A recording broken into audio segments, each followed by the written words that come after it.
All right, welcome to ATW Live, end of DNC broadcast. The pain is real. Walter, how's the pain for you? It hurts so good. I mean, it's the joy of pain is what it is, and the pain of joy. The president of joy. That line actually got uttered. Oh, really? Really? Yes. I'm unclear about whether it was actually done on stage or whether it was done off stage, but Bill Clinton at one point said that Kamala Harris was going to be the president of joy.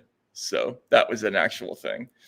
Is that a country that floats somewhere over the equator on a pink cloud, and circles the earth, or is this America that she's talking about, or that he's talking about?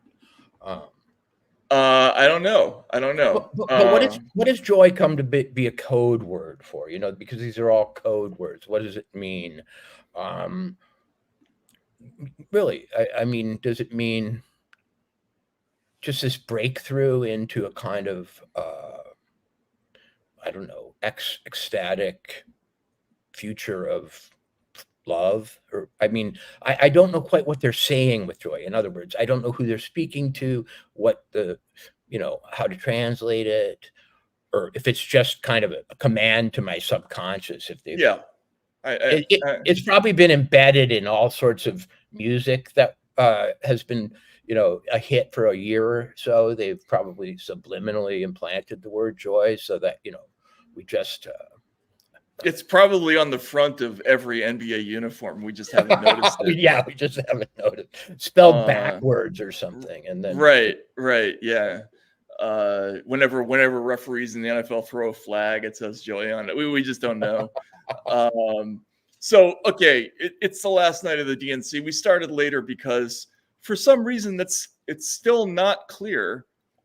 They've been doing everything incredibly late, and I want to show you a clip later of Michael Tracy interviewing Rick Wilson about the scheduling, and boy, did it get ugly really quick. So it's a thing. It's really weird.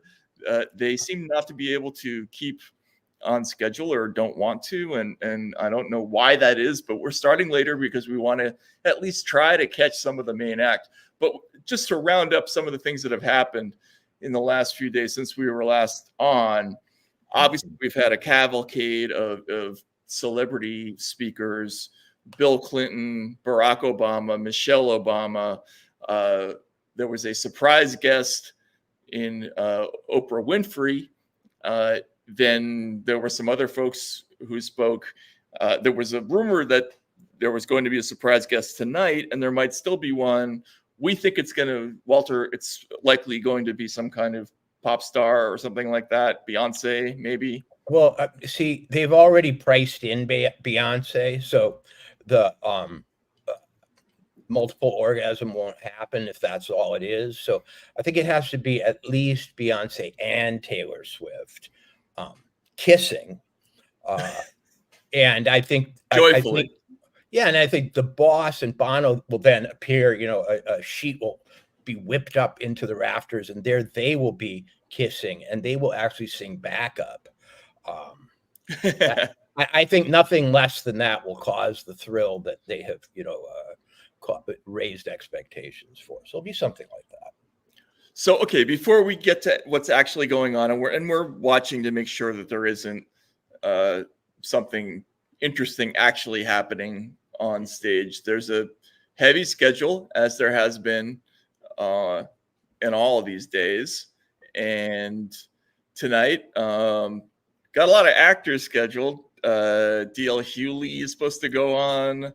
Pink is supposed to go on. But Matt, it's the combinations at this convention that have been the delight, for people like me, that they could have Michelle Obama decrying inherited wealth, followed by a Pritzker who. Well, let's get to that, because this is the thing that is really sticking in my craw. I don't know. Is there one thing that's bothering you more than anything else? Well, I know I was setting up a joke. Okay. which is that I think tonight we'll see Pink and Leon Panetta within minutes of each other. And you know, the guy who sort of orchestrated the Bin Laden raid and Pink, I think is a frisson that only America can offer. Yeah, the person who self-authorized internal due process and drone murder, and went on 60 Minutes to sell it. Fantastic. So, getting to some of those contradictions, when we last were on the air with all of you good people who are joining us tonight, Bernie Sanders was speaking. I couldn't take it. It was emotionally scarring for me to watch him roll over for all this stuff. But Bernie gave basically what they used to call his Bernie festo. He sort of did a kind of tirade against wealth and inequality, all that stuff, and suggested government didn't do enough, to correct it. Bernie's speeches are always heavily weighted towards this idea that some people are just greedy, and this is a major flaw in American society. And a lot of people really believe that. And at one point, I think in my life, I believed that pretty strongly. I believe it less now because I'm a little worried about what the proposed solutions are, but he did it. The person who comes on after him is J.B. Pritzker, right? And he delivers this applause line, which went over just fabulously and was viral. So let's take a look at that if we could. Donald Trump thinks that we should trust him on the economy because he claims to be very rich. But take it from an actual billionaire.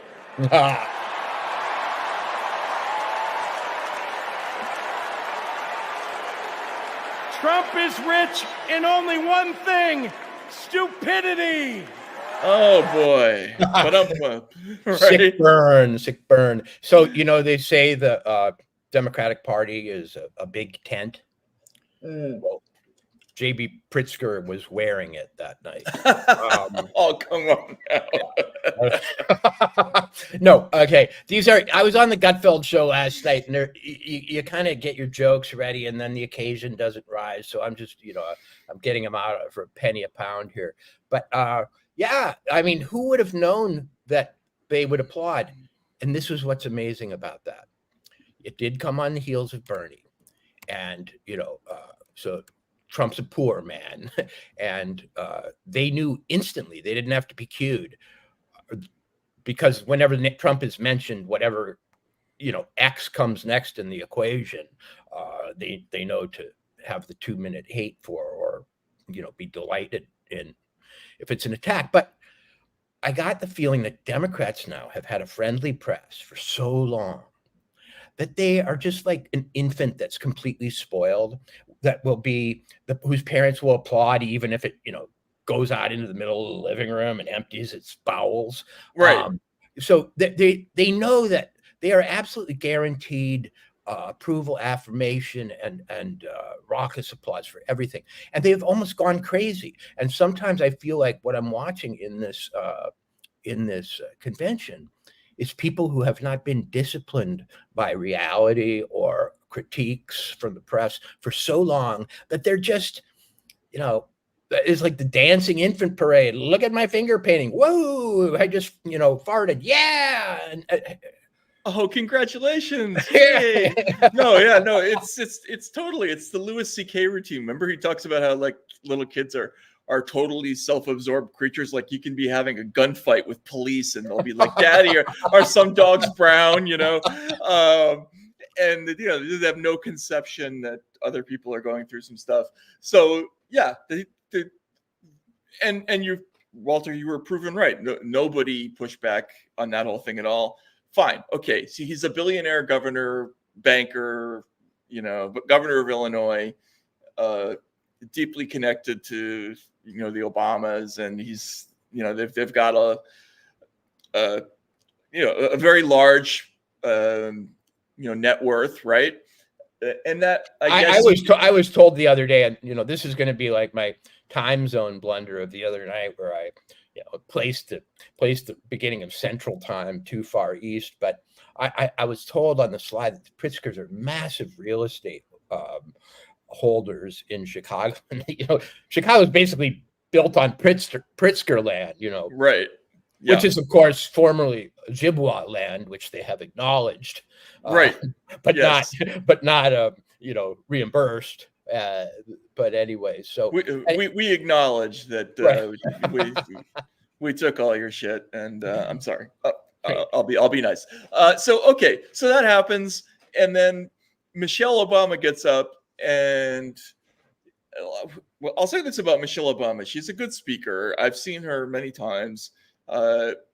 She always has this faint air of like, there's a little bit more to me than I'm showing you, and I'm a little bit threatening. Like it kind of works on stage sometimes, but she did this thing, this whole sort of chiding people for having too much money bit, which it went over like a lead balloon given their whole post-presidential lifestyle. If we could see that blew me away.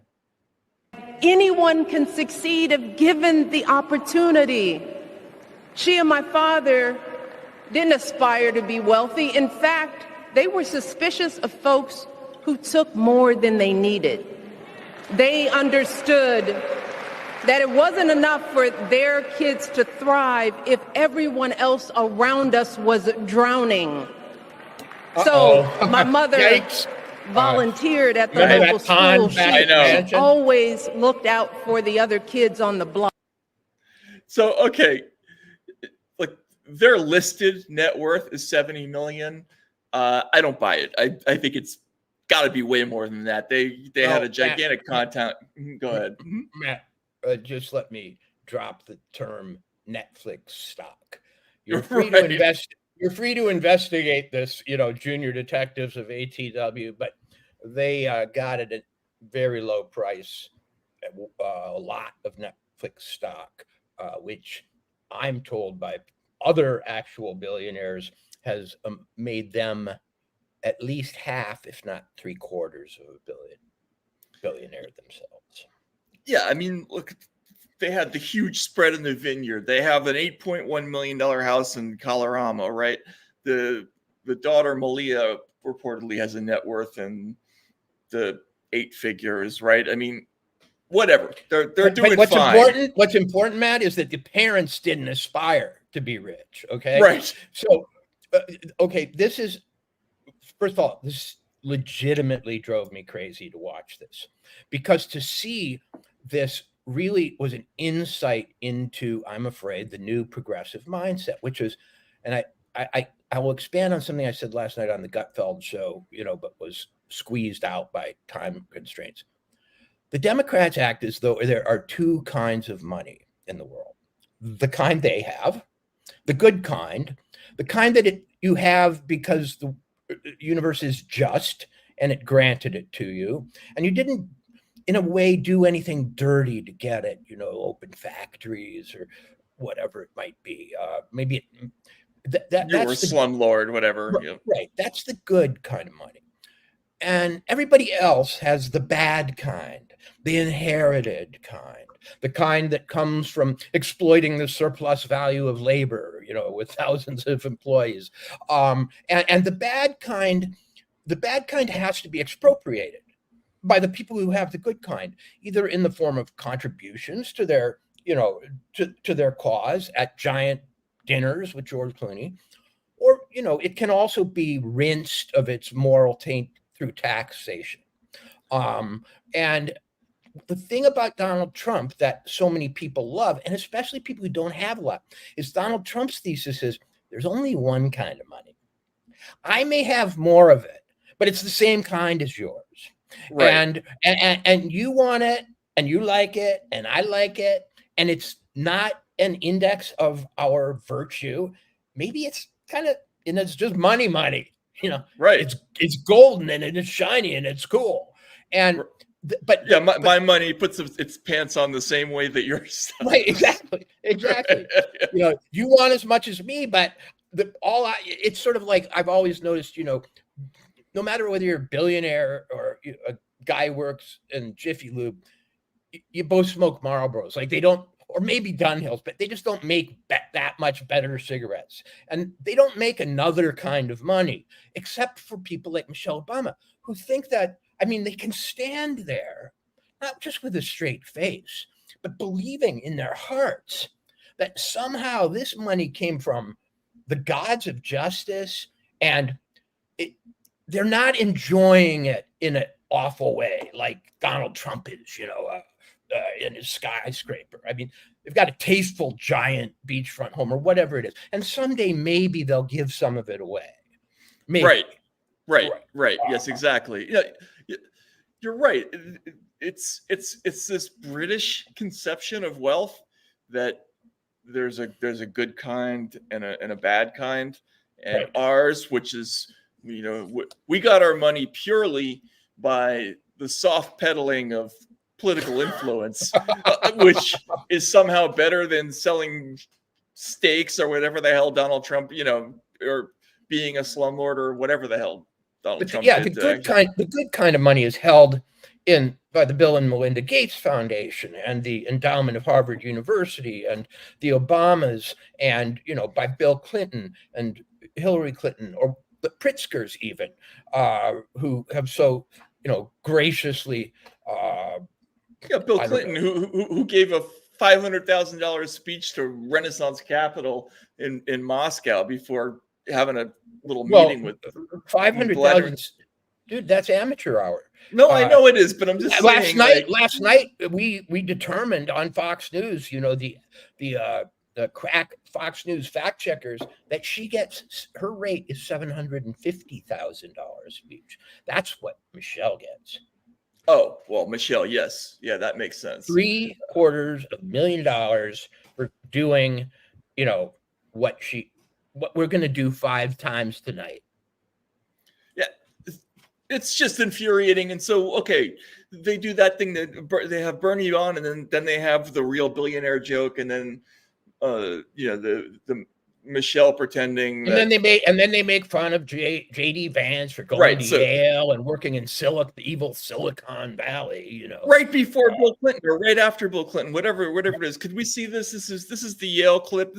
I don't want to watch too much of the Waltz thing, because it was the masculinity commentary afterward was I'm still shaken from it, but this is Waltz talking about Yale. Okay. I had 24 kids in my high school class, and none of them went to Yale. Ah! Wow. Okay. Well, what an achievement that was. No, and that was the same night. Go ahead. Yeah. He's not talking about the class that he taught. I think there's some confusion. He apparently grew up, I don't believe, because I don't know that even he is moronic enough to brag that the students he taught were all trapped. But or whatever. I mean, I shouldn't say trapped, but I think he's talking about this rural school in Nebraska where he grew up.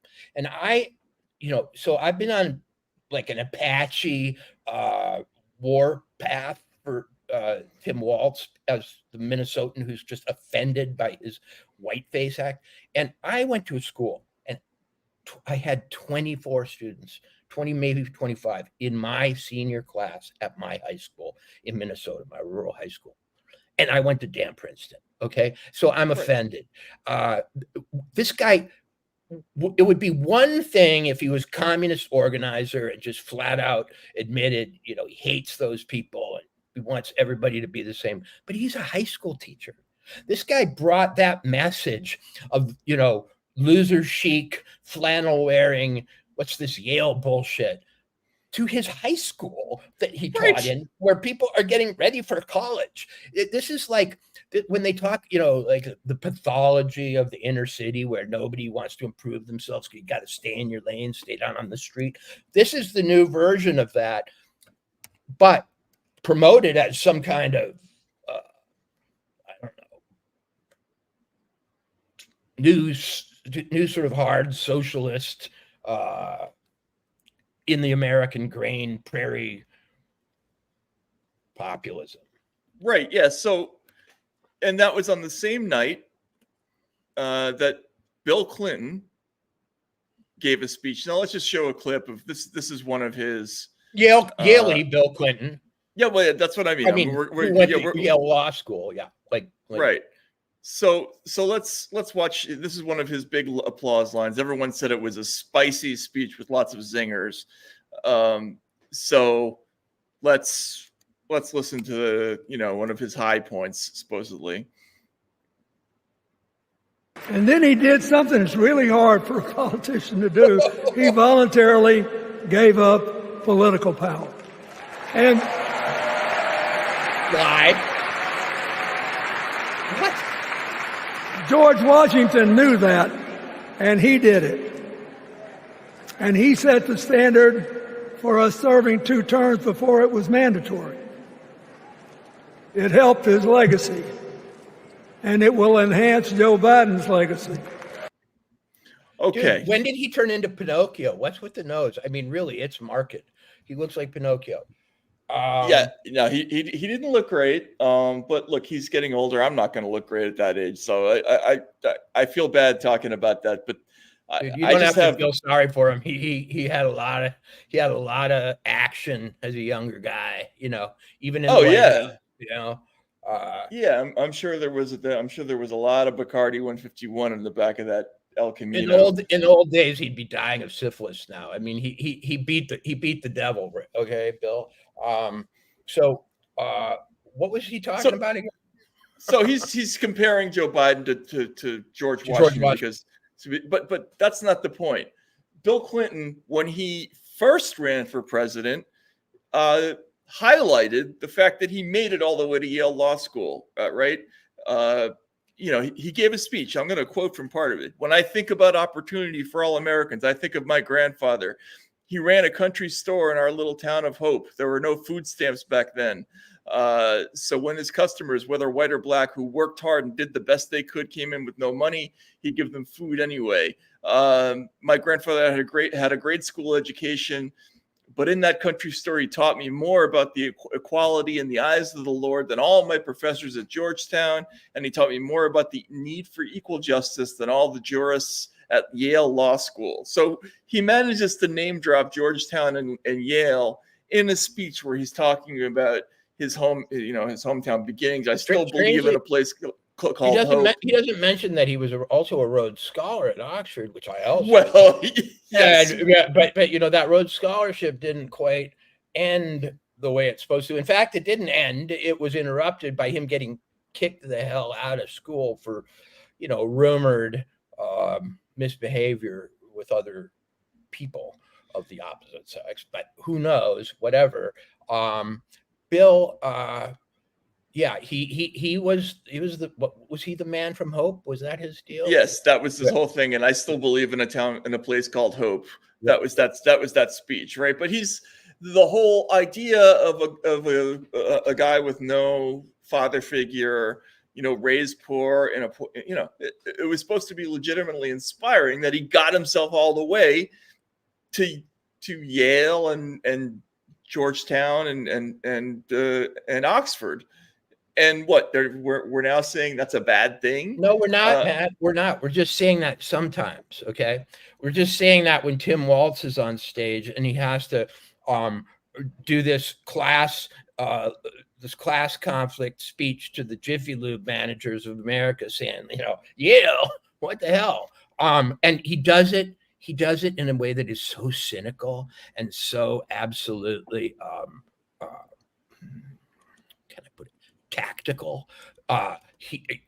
He knows what he's doing. He knows that he's trying to get people who he, has been assigned a mission to get to the voting booth on his side against the fancy people. And then once he's done it, you can swing right back to the cavalcade of Yaleys and be proud of them. So this is what's starting to make me think we're in an imminent one-party state, because it's not just the friend and enemy distinction; it's the inner party, not outsider distinction.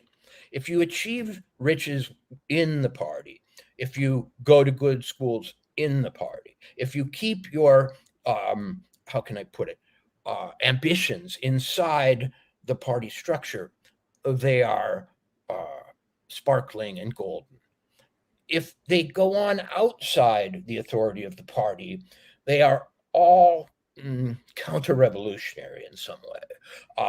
And they think that there is no contradiction. You see, we're sitting here, you know how Chromebooks work? Chromebook computers, they don't actually have a hard drive or anything. It's all just on the cloud and nothing's stored. It's just a series of things coming down and going up to the cloud. That's how they are. Like, there's no memory. There's no hard drive there. Like, every new phenomena is completely independent, and then it goes off into the cloud. So here we are worrying about consistency, worrying about hypocrisy, worrying about the principles that are espoused in these things, and trying to reconcile them when they oppose one another. But there are no contradictions for them, because within the party body, all is forgiven and all is wonderful. And not to make this comparison again, but this sort of aristocratic conception of money, I believe, is becoming explicit with these folks. Yes. The same way that the British nobility, or actually the nobility for centuries and across Europe, sort of bragged about not knowing how to manage money, how to make money. It came to them by virtue of birth and connections and all these other things. And the villain was always the person who actually knew how to make a profit, how to make money. I mean, from the Merchant of Venice on forward, right? And we're in this place now where these dingbats are almost boastful about their lack of understanding of how economics works. And this is, and we're making a big deal of this because we want to set the stage for Kamala's speech tonight, which I think is going to stress some very strange ideas on the economic front, strange, simplistic, and stupid ideas. But we've got some glimpses of them. There was a remarkable exchange with Commerce Secretary Gina Raimondo.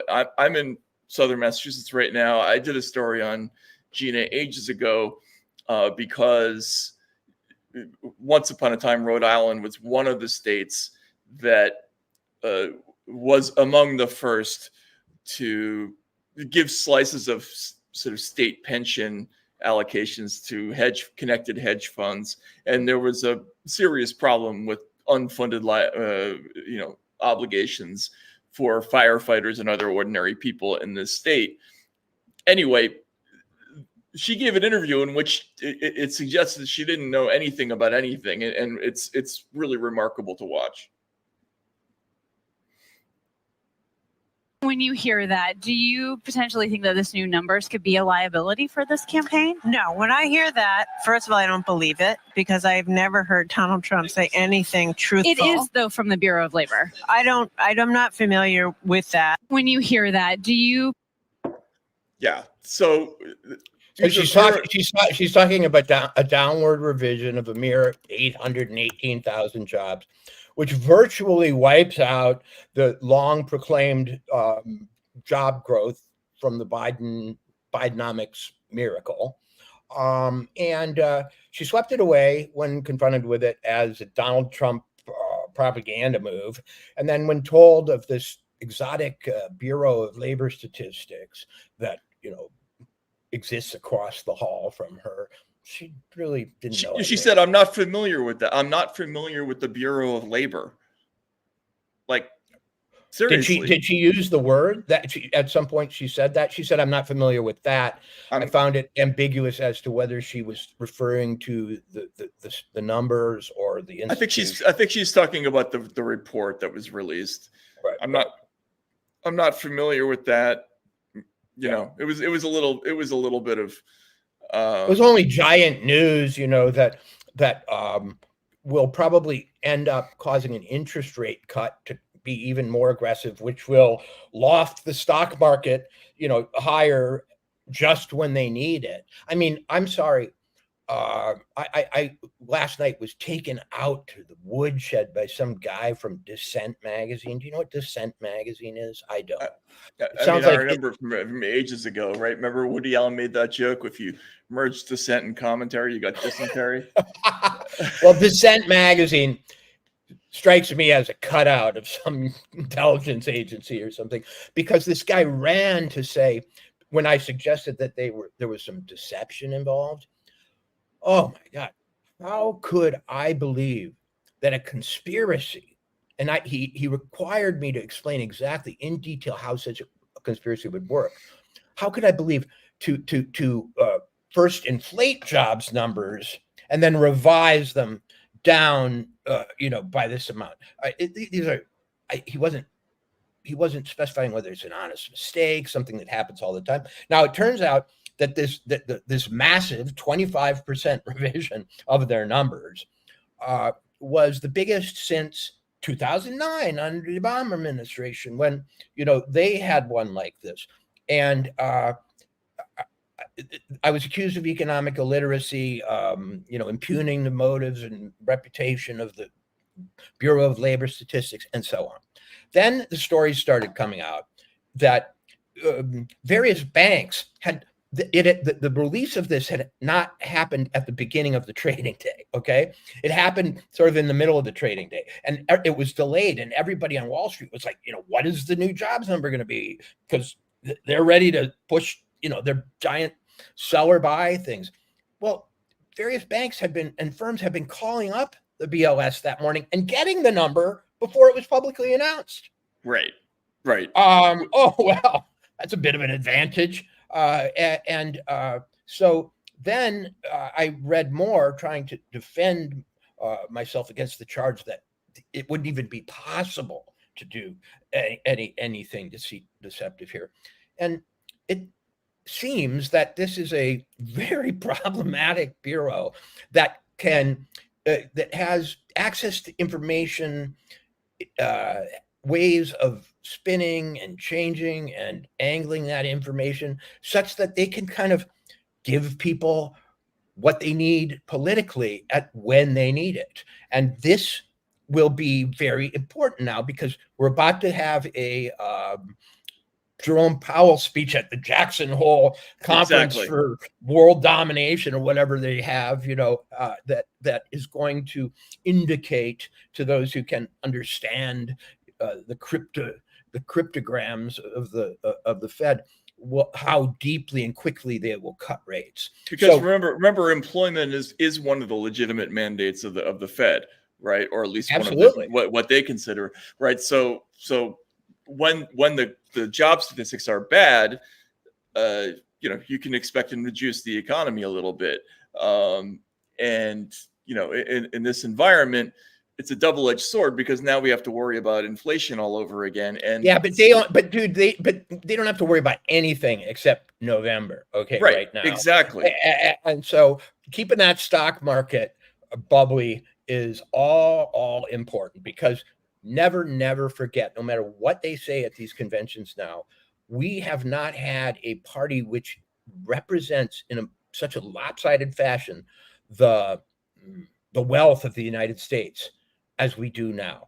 You see these maps listing, the voters by zip code, and then by per capita income portions of education. GDP, and they really right now represent about 80% of American wealth on the Democrats' side.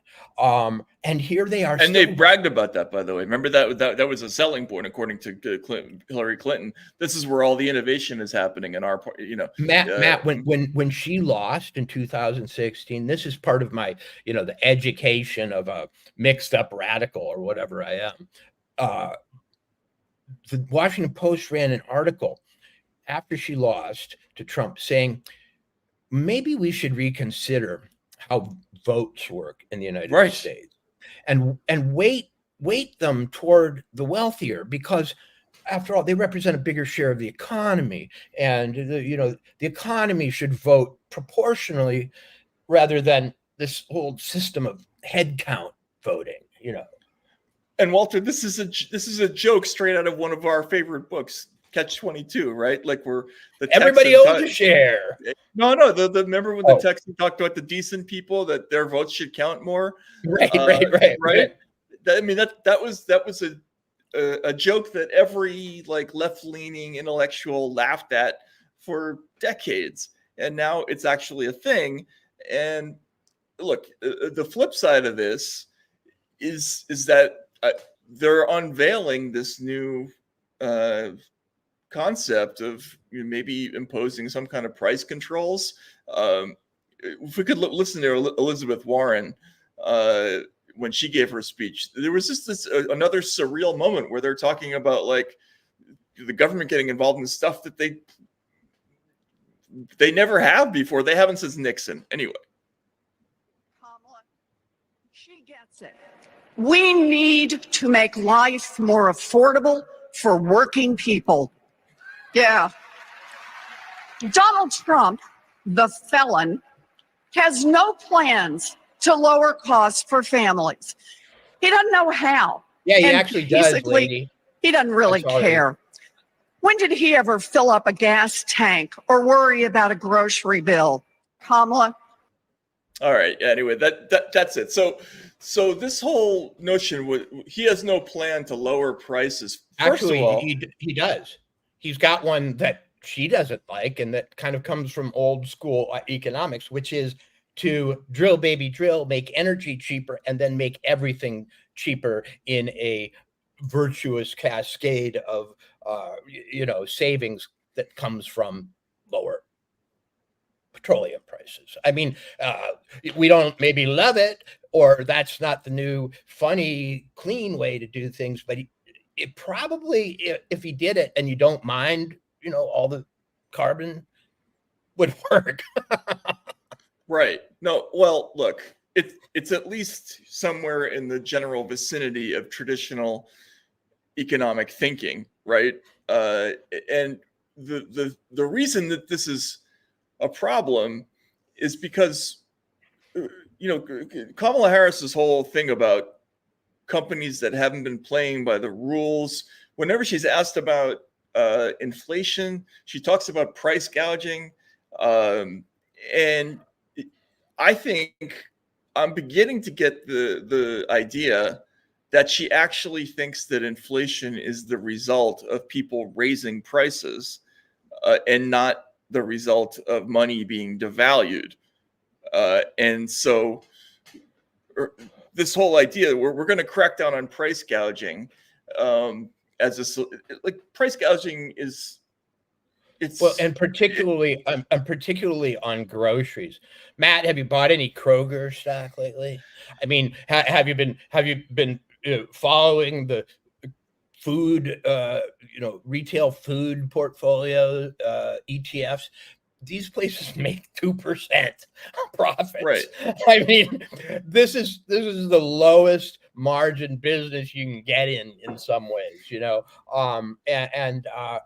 but these Albertsons execs that are driving around in their Rolls are the problem. Yeah, we have to crack down on that. No, never mind these gigantic finance companies that everybody on this stage is giving also, what I $1 million a minute speeches for. I want to say to the Democrats, if you're going to experiment for the zillionth time in a way that is doomed to fail, because we've seen this pattern with price controls, why don't you experiment with price controls on something like luxury linens? Okay. Not food, man. Not fucking food. Because if they stop producing luxury linens because they can't make money on them, well, we'll just buy crappy sheets. But like this food thing is kind of important, and I'm astonished.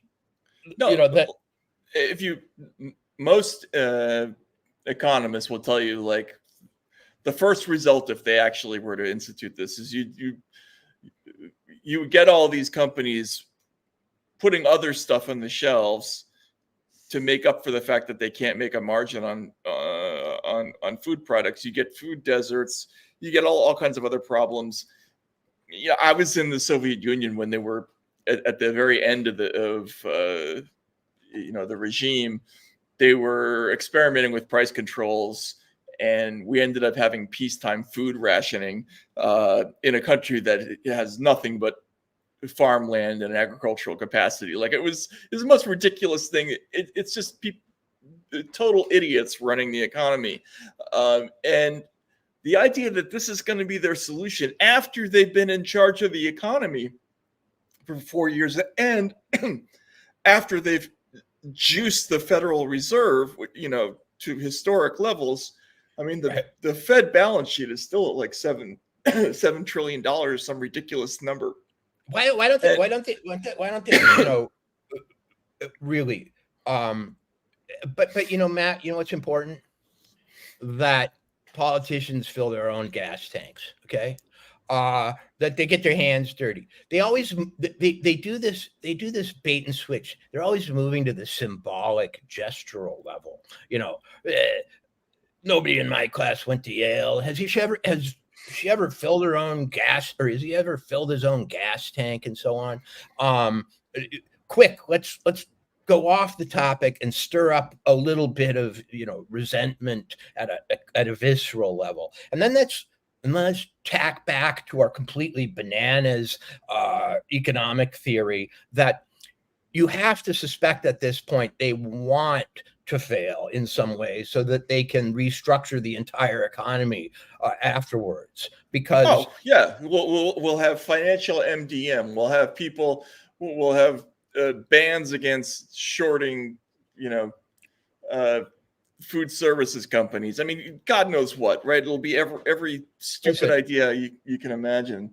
They're not going to get Klaus Schwab's, bug wafers into the American diet using market mechanisms. Okay. Old supply and demand isn't going to cause people to fill up their larders with bug paste. But, not being able to get hamburger might. Yeah, no, it's so infuriating listening to these people who are up there. They're flaunting their inaccessible classness, right? Yes. Like this is it's the entire and they're throwing these sort of bouquets of bullshit out to the plebeians. Here's your camo hat. Here's my duck hunting outfit. Here's my right.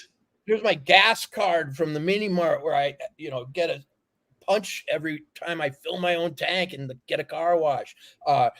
Eat those, people. And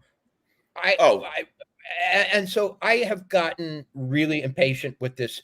I forget what its name is. This sort of equivalent to Occam's razors, which say never attribute to malice what you can attribute to incompetence. I'm like, what about intentional incompetence? What about strategic incompetence? What's that? Okay, that's actually resolves back to malice, and that's what I see going on, Matt. I mean, I can no longer just go, these idiots. Can you believe it? Because if I tell a maintenance crew to go into that building, get really drunk, here's half the tools you need and a bunch of random chemicals to clean with, I know the building's going to be ruined. Right. And if I'm going to try to drive out the tenants or something, and to call that incompetence is not accurate. That's called a kind of it's called vandalism or sapping in warfare. Breaking down the enemy's infrastructure. It can't be anything else at this point. And this was part of the conundrum for me for years after the 2008, when they kept doing these bailout mechanisms long past the point where it was necessary. They did the quantitative easing, right? They're just printing money like crazy. They're propping up this, that, and the other. And it was like they were desperate to expand the universe of stuff that they felt obligated to prop up, as opposed to reinvigorating the regulatory mechanism of failure in a market economy, right? Like, the whole idea would have been like, let's limit the number of ways that we have to interfere in the economy, and put it, let it self-sustain. No, they didn't do that. They made their footprint bigger and bigger and bigger. Now it's going to be even bigger. And now they're going to try to do, in addition to propping up companies that are not really profitable, these zombie companies that are living off basically fed largesse. Now they're going to do price controls and other stupid things. So it's a control mechanism. But even beyond that, Walter, we got to talk about something before Kamala gets on that it was infuriating, which is the masculinity thing. I couldn't take it. This was the commentary on MSNBC after Tim Walz's speech, where Joy Reid and Alex Wagner were waxing poetic about this new modern vision of masculinity. Tonight from Tim Walz talking about struggles with infertility. It takes two partners to get pregnant. And for way too long, this conversation has been relegated to women or the carriers of pregnancies. And it is, I think, way overdue to have men express not only their stake in all this, but also their anguish. And to have a football coach talk about the anguish of infertility, I think opens up a whole new conversation about the stakes at hand for 2024. And by the way, and I love that you're saying that, because this is about modern masculinity. Yeah. And in the Democratic Party, the coach that is saying that it's important for him as the football coach to be the faculty partner for the LGBTQ Gay club, Straight Alliance. The Gay Straight Alliance. And he's like, that's something important for me to do, because if a coach is doing it's going to have just a little more salience, right? And it's going to help kids not get bullied. I mean, what's really been fascinating is to watch the men of the Democratic Party model a kind of masculinity that is simply 21st century masculinity. Speaking of... Okay, all right. So, it's not, baby. It's 1980 masculinity when Mick Jagger was rumored to be sleeping with David Bowie. I went through it. It's unisex haircut masculinity. It's Alan Alda masculinity. We get this freaking virus every few years. It breaks out of its, chamber. And what I want... Here's what happens. Men do it thinking they're going to get laid, and they don't. No, right? they don't. No, they don't do it. That's not why they do it, man. This kind of masculinity, the reason they trot it out in times when they expect economic stress. They don't want them getting pissed. They want to pre-tranquilize the beast in the male soul that goes, this shit's fucked up, or I'm going to do something, or I'm pissed. In the old days, imagine in the old days of mining, or let's say Rockefeller in the oil fields in Colorado, and there are unions of guys, tough ass guys, Italian immigrants and Slovak dudes, and they'll go on strike, man, if they don't get like a hot meal into their contract with the 3 cents a day they make. They might burn your place down. Well, you can come along with a message about softness and feelings and masculinity bad or new masculinity, and you can sort of put out that fire even before it starts. That's what they're pissed. That's what they're freaked out about. What they're freaked out about is any spirit of resistance that will come along for the program that they know they're about to run, and we're starting to figure out they're about to run. That's what I think. I really do. Yeah, I don't know how much more I can take of, these commentators telling us that, see, it's a football coach who wears camouflage, but he's really comfortable being the leader. Them promoting their vision of masculinity. This is Dana. It made Dana Bash so uncomfortable she couldn't get through a commentary about it. And it was actually funny, the contrast between MSNBC just full-throatedly doing it and Dana trying to find a way to say what was actually happening without it sounding really insulting. If we could see the that whole thing. This was the low testosterone moment. Forward. male figures, Tim Walz being one of them, Doug Emhoff last night, who can speak to men out there who might not be the sort of testosterone-laden, gun-toting kind of guy who wants to listen to Hulk Hogan and the kind of players that came out at the RNC, right, or might want to listen to that, but also, in addition, understand that it's okay in 2024 to be a man comfortable in his own skin who supports a woman. And that's something that they really are trying to work on with male. Okay. All right. Anyway, Matt, listen. Okay, I'm going to come out as a Marxist tonight. Okay, there is no bunch of fashions and cultural ideas that just float around and are good in of themselves. There's always an economic motivation behind these, these cultural movements, especially when you see them being pushed politically at this level with this intensity. And they are trying to take that perennial threat of uprising and tamp it down. Get dudes, lower the testosterone, chill out, cry, sit at home, support your wives. Don't freak out. Don't be pissed that you can't put gas in your truck and you can't make enough money to support your family. And don't drive trucks into downtown Toronto. Okay, please. Yeah. No, don't drive trucks into and you former military veterans who secretly have like a cave full of grenades that you got from your buddies. Don't let the cave be. Right. That's what's happening. Grow a top knot, put on some smart glasses, learn to be accepting, and look, they phrase it as being accepting. Hey, Joe Hill. Hey, Joe Hill, learn to cry, man. Okay.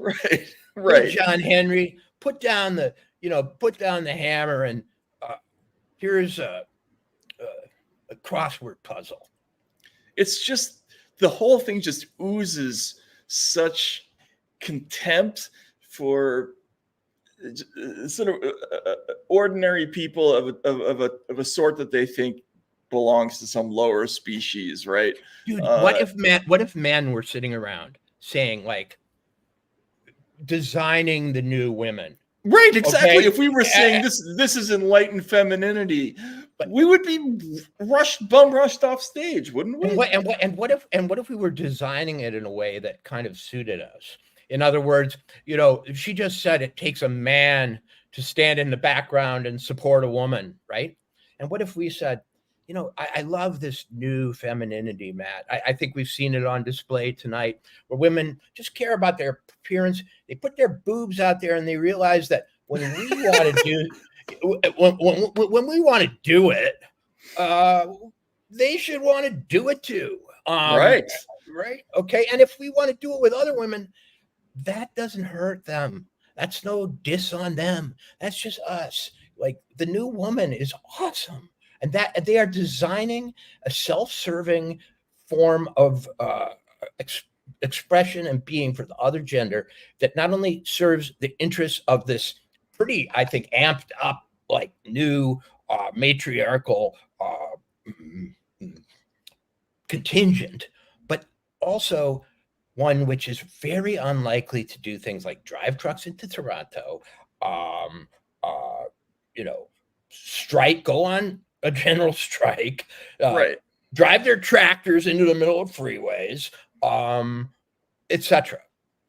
No, if we did that, and the metaphor here is when they say he's a football coach and he wears and he hunts, but he's also shows his vulnerability and is willing, and is ebullient in a secondary role. That's exactly the same as a man saying, you know what, she looks hot in the bikini, but she doesn't have a problem standing up and supporting her man. I mean, it's that kind of stupid and insulting, right? Like, and it's all these women in media doing it. Yeah. Which, look, it's fine. But it's not going to work, is what I'm saying. Well, maybe it will work. I don't know. Jack Kerouac, to put a little literary content in here, which has been lacking since we haven't been able to do the short story thing that lets off, some of the steam of the immediate political moment. Jack Kerouac in On the Road I think it's in On the Road. It might have been another book. It might have been Big Sur, but he's hitchhiking. And he's, Jack Kerouac, he's unshaven. He's got a, lumberjack shirt on, probably some super dirty jeans next to the highway in California. And a station wagon, like a gleaming suburban station wagon comes by. And he sees the man look over at him, wanting to pick him up, take him into San Francisco. And then he sees, Dana Bash sitting next to him go. And he says, wifey, the boss of America. That was it. And wifey, the boss of America, is just delighted at this new pajama wearing, breakfast in bed. Here's your top knot wearing dude. And Tim Walz, first of all, people don't understand Walter Kern. They think I believe in the conspiracy theories that I sometimes espouse as what you might call for hermeneutic reasons, as hermeneutics, as ways of understanding things. And if you were designing an operation in Peking, let's say in a movie like The Manchurian Candidate, you said, Tim, comrade, your job is to go back to America and to take the American man and neutralize him as a weapon against the rise of the party. In order to do this, we will use the dialectic technique. You will be first a football coach, a very big football coach who loves to eat food and hunt with a gun, but you will then abandon the gun. You will put it down and say, I need it no more, too dangerous. And you'll say, football, yes, but feelings more. And right, yes, you will lead him down the garden path until he is a worm. That would work. And that seems to be like, not seriously, but in some metaphorical sense, Tim Walz's role. I'm trying not to overreact to it, but it feels like it's aimed right at people like us, I don't know, or maybe it's maybe they believe it. I don't know. I don't know exactly what they're doing. It's aimed at a person like me on my damn best day, when when I've eaten well, slept well, and haven't been around my wife for a while, who walks in a just a t-shirt, but right. They don't want that Walter Kern, Right. Yeah. No. It's just there's something about the whole thing that it just feels like it feels like it's manipulative, but it's also insulting. And yeah. Anyway, moving on. There were protests outside the DNC. They are still going on. I've heard conflicting reports as to what exactly is going on. So if there's anybody there, and we have some folks who are regular listeners of the show who are actually in Chicago in part of the press corps. So I'd love to hear from them about this, because I've had a hard time figuring it out from afar. But there's a suggestion that the protests haven't been as robustly as attended as you might expect. We'll see how that pans out. I'd like to see some of those reports. Meanwhile, an overall theme of this whole convention has been that it's just not on time, and and I don't understand it. And there was a hilarious episode where Michael Tracy, who does, by the way, that sleep deprivation is a cult programming technique, right? I'm not kidding. Right? Matt. Yes. Yeah. So what they're doing is Shinriko, every single cult, Heaven's Gate, every one of them. Yep. By the fourth day, everybody's so tired. All the devotees have been up. Their sleep schedules have been completely interrupted, and they into their mushy little deprived brains comes, Manchurian Candidate speech, to Lawrence Harvey, Right. Price controls. Yeah. Price controls. Joy. Oh, okay. Somebody's coming on stage. Could we look at the conventions here? Let's see who this is. Oh, no, it's Gretchen Whitmer, I think. Let's listen for a few seconds. In Lansing, they call me governor. But in Detroit, they call me Big Gretch.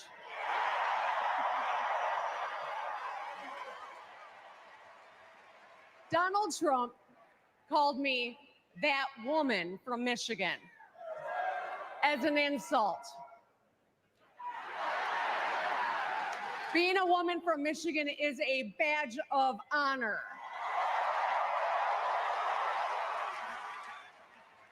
Like women across America, we just GSD. Get stuff done.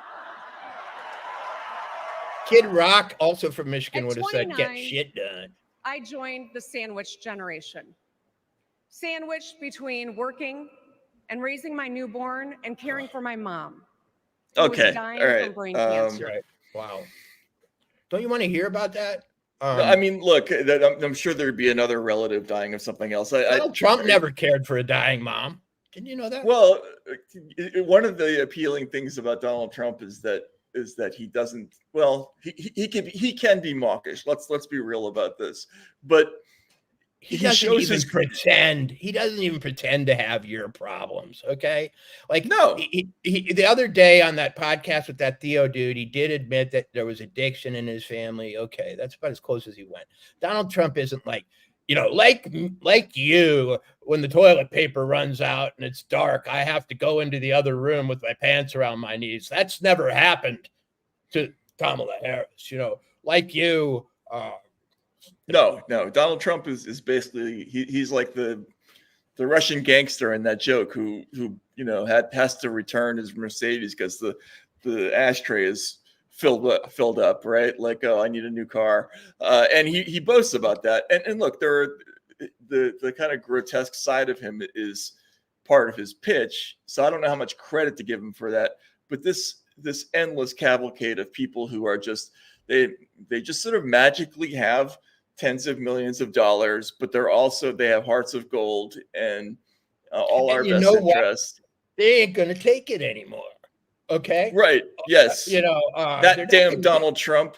Right. I trap my own mice. He's never trapped a mouse. He has people do it for him. Right. When a mouse runs over my foot, I have to go get peanut butter at the store. Gretchen, okay, I've been told has massive ambitions and wants to be president of the United States. And I think it was 2020 when I was told by insiders that she was going to be the candidate, but that's neither here nor there. There is a thought that she's not exactly thrilled to see Kamala maybe lock up the White House for the next 8 years. So she may have some ambivalence about this whole thing, but we're just seeing an extension of what we just talked about with the masculinity thing. Didn't she just do the same damn act? We're women, we get stuff done, and guys, look at that. And that's fine. We want women to feel proud of themselves and feel like they can pursue a career and everything. But it's not me, Matt. Not me. They've driven me so far around the bend, and I want to fight fire with fire. And I've decided that, if they can have the man they want and push the political system to create it, they're doing exactly what they accuse the other side of as usual, which is trying to constrain the gender expression of the other. Yeah. No, look, it's hard for me not to have certain thoughts because, like, for instance, 90% of the people in the anti-disinformation world, let's not even go down that road. Before we get to the rest of these speeches, Michael Tracy had an amazing run-in with Rick Wilson, who used to be a Republican strategist, used to work for Dick Cheney. He's kind of famous for saying blunt things, and this happened. It was kind of incredible. And as you know, we were there. We saw Michael. Michael was giving Republicans a very hard time at the RNC. He was giving them very, very aggressive questioning. What's your stance on the war? What's this? What's that? And he really believes in the media's role of asking every side difficult questions. And watch what happens when he tries to do it to Rick Wilson of the Lincoln Project.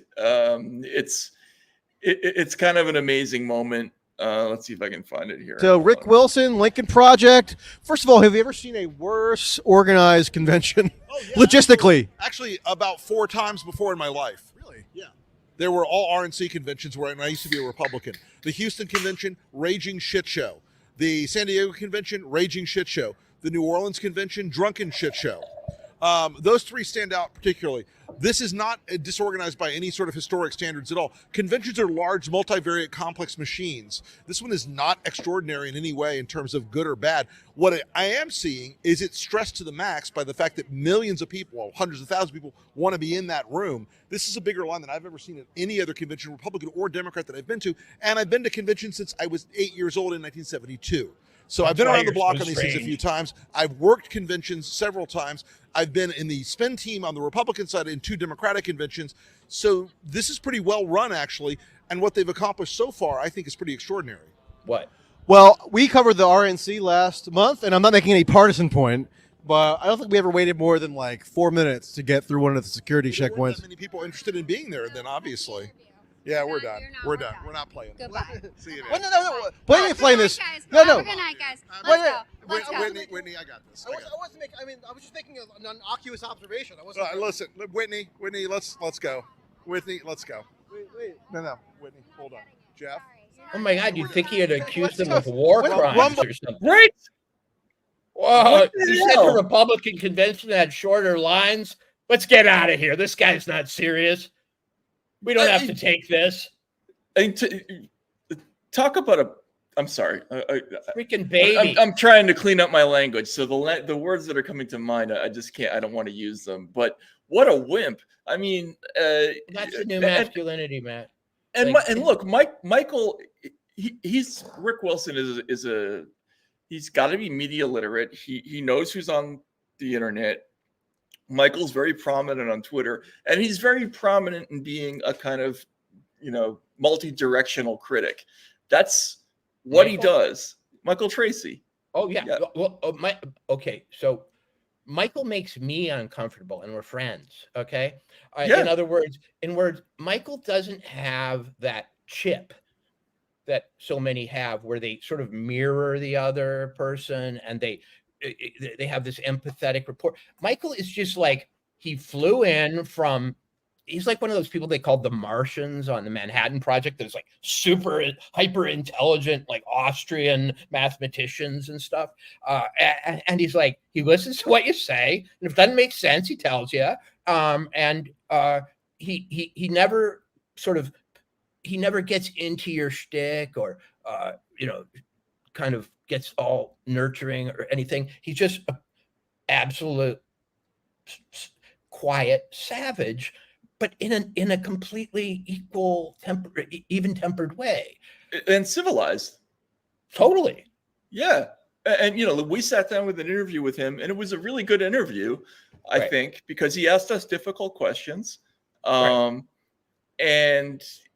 because with Michael, you can't say, "Hey, Michael, come on, man! I just did my best, and I'm smiling at you." He'll still say that what you just said didn't actually make any sense and was wrong historically. But Rick Wilson is like what I just described earlier as one of those people who's grown up in like a strange or completely indulgent media, no criticism zone. He just couldn't take it. And all the guy was doing was praising the management of another convention. And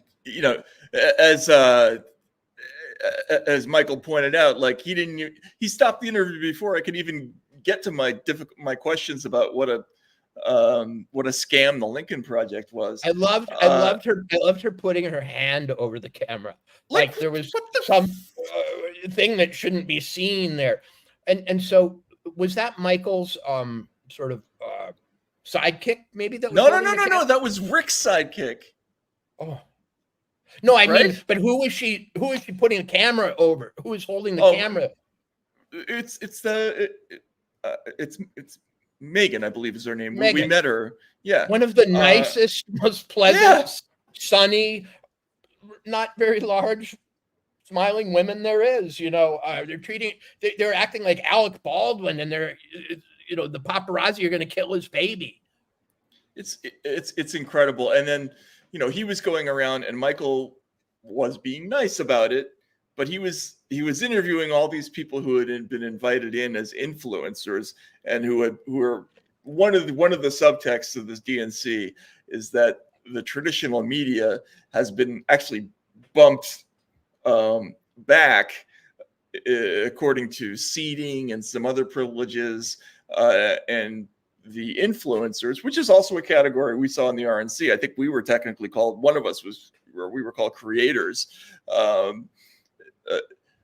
there are all these people who don't even call themselves journalists who are getting money. Let's just say money and more perks and other things. And Michael was interviewing them. How did you get here? Like, many of them didn't even ask to be there. They were asked to be there, right? Because the DNC wants a certain kind of coverage. They're in the influencer National Guard, and they got deployed. You're gonna have to roll out. Here's some money. We got you a hotel room. We need you on the first flight, and bring your makeup. So he's doing his job, asking people all the difficult questions, which is what we're for. Which is what journalists are for. He has more energy. A question. That was an observation. Well, yeah, absolutely. Like, well. I mean, he was going to get to the question: why can't they be on time? Well, like, what's going on here? Right, and that was what Rick had to escape, that looming question as to why were the Republicans slightly more organized than you guys? And to be frank, I'm not even sure it really depends on the Republicans all that much, or what happened in Milwaukee, because a lot of the people who were running those checkpoints there, those were federal officers, right? Those were police departments who had been, trucked in. I just don't know. I don't know how the schedule corresponds to people not being able to get in, and this is the disadvantage to not being there. But certainly there is a question: why are you just not starting the events on time? Forget the holdups at the checkpoints. And you know why they're so sensitive about it, Matt? Why? Because implied in that is the criticism that they suffer from a syndrome that the government also suffers from: inefficiency, bureaucratic bloat, incompetence, perhaps DEI hiring, and they just are, for people who want more money for their bureaucratic dreams, aren't quite showing the acumen that we would expect. See, they're afraid that it shows that the democratic ability to run these organizations is lacking at a time when they want us to make more and more sacrifices so those organizations can get bigger and richer and so on. Yeah, so this convention, probably more than others, is playing out like kind of a party that's for a select group of people, and all the things that are usually done to put on a good show for the people outside the tent, they're just not even bothering with, right? And it's become conspicuous. Chris Cuomo, kind of, with whom I don't always agree, which is normal, but he kind of lost it on air talking about this, and he went into this whole thing about what he was looking at. It was kind of amazing to watch, and no, Kamala's not on yet, so if we could watch Don't worry. Yeah. We don't want to miss a minute either. But do we have Cuomo on here? I'm trying to see if maybe I didn't. At the DNC is that they're going to go after corporate gouging, and they're going to go after corporations, whether it's in taxes, largesse, loopholes. The RNC, we heard the same thing. They're going after the elites, the two sets of rules. Let me reveal a reality to you that has to be spoken to here, okay? These are the soldiers. These are the men and the women that go back to their constituencies and their communities, and they fight. They take time from their jobs. They take time from their families. Republicans and Democrats alike, that's what they do. They need to charge these people up. They need to be able to get them on board. But there's another reality that is literally looking down on them. Greg, look at the ring of sweets, okay? This is not unique to Democrats. There is a game of money. When people talk about uniparty, we are strangled by the money reality in our politics. Those suites start at 500 grand. You think there's like a teacher group up in there? You think it's like the Cub Scouts of Columbia County, South Carolina, that's up in those boxes? Some of them are lobbies and good things.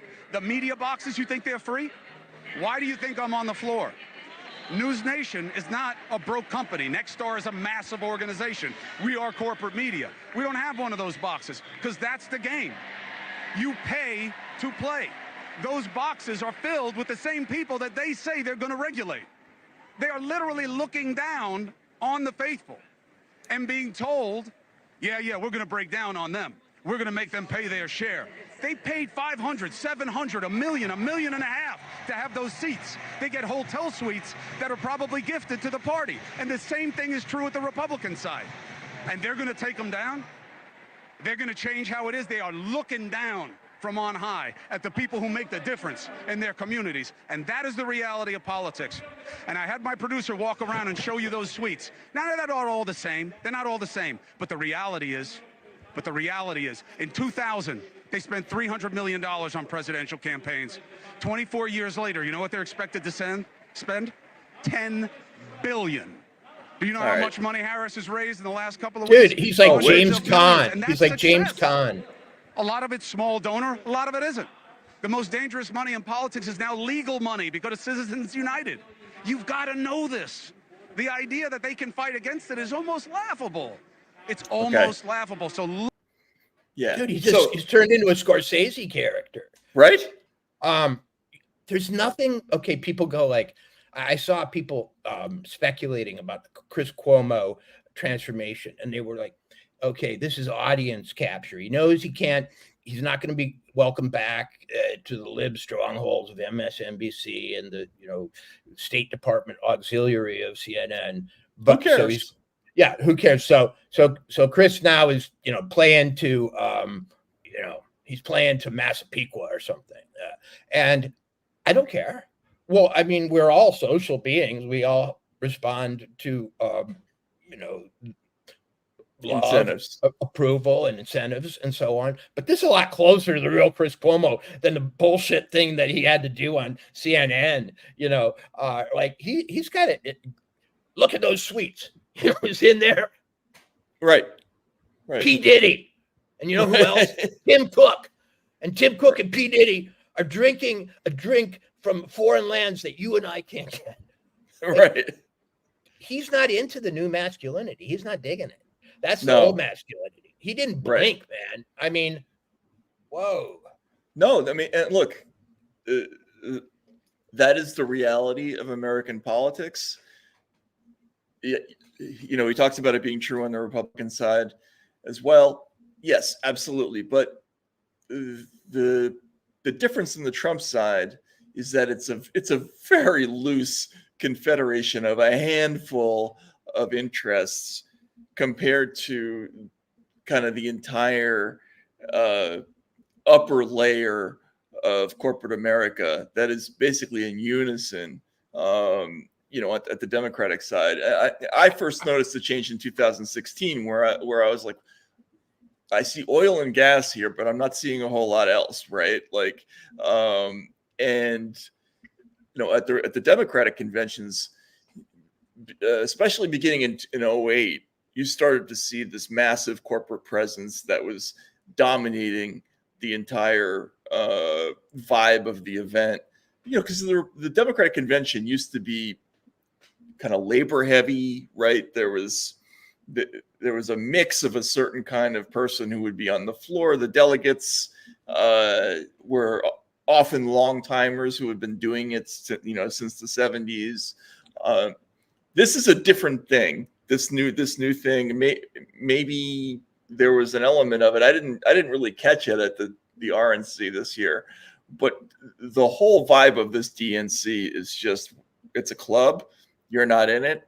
You didn't get to vote, but yay democracy anyway. And we're going to invite the press that we like. The press that we don't like is going to be in a second tier. I don't know. I think that was a key moment by Chris, and for whatever the reason is, look, sometimes the truth is available for people to tell because the corporate press won't tell it. So by all means, take it. Matt, I've been antic tonight. I've been Cuomo-esque. I've been high tea. I'm tired. You get to a point where your cup of bullshit runneth over. You can't drink it anymore, and you start spitting it back out. But let's really be sober in our analysis of what's going on here. We've seen a fusion of interests in the Democratic Party of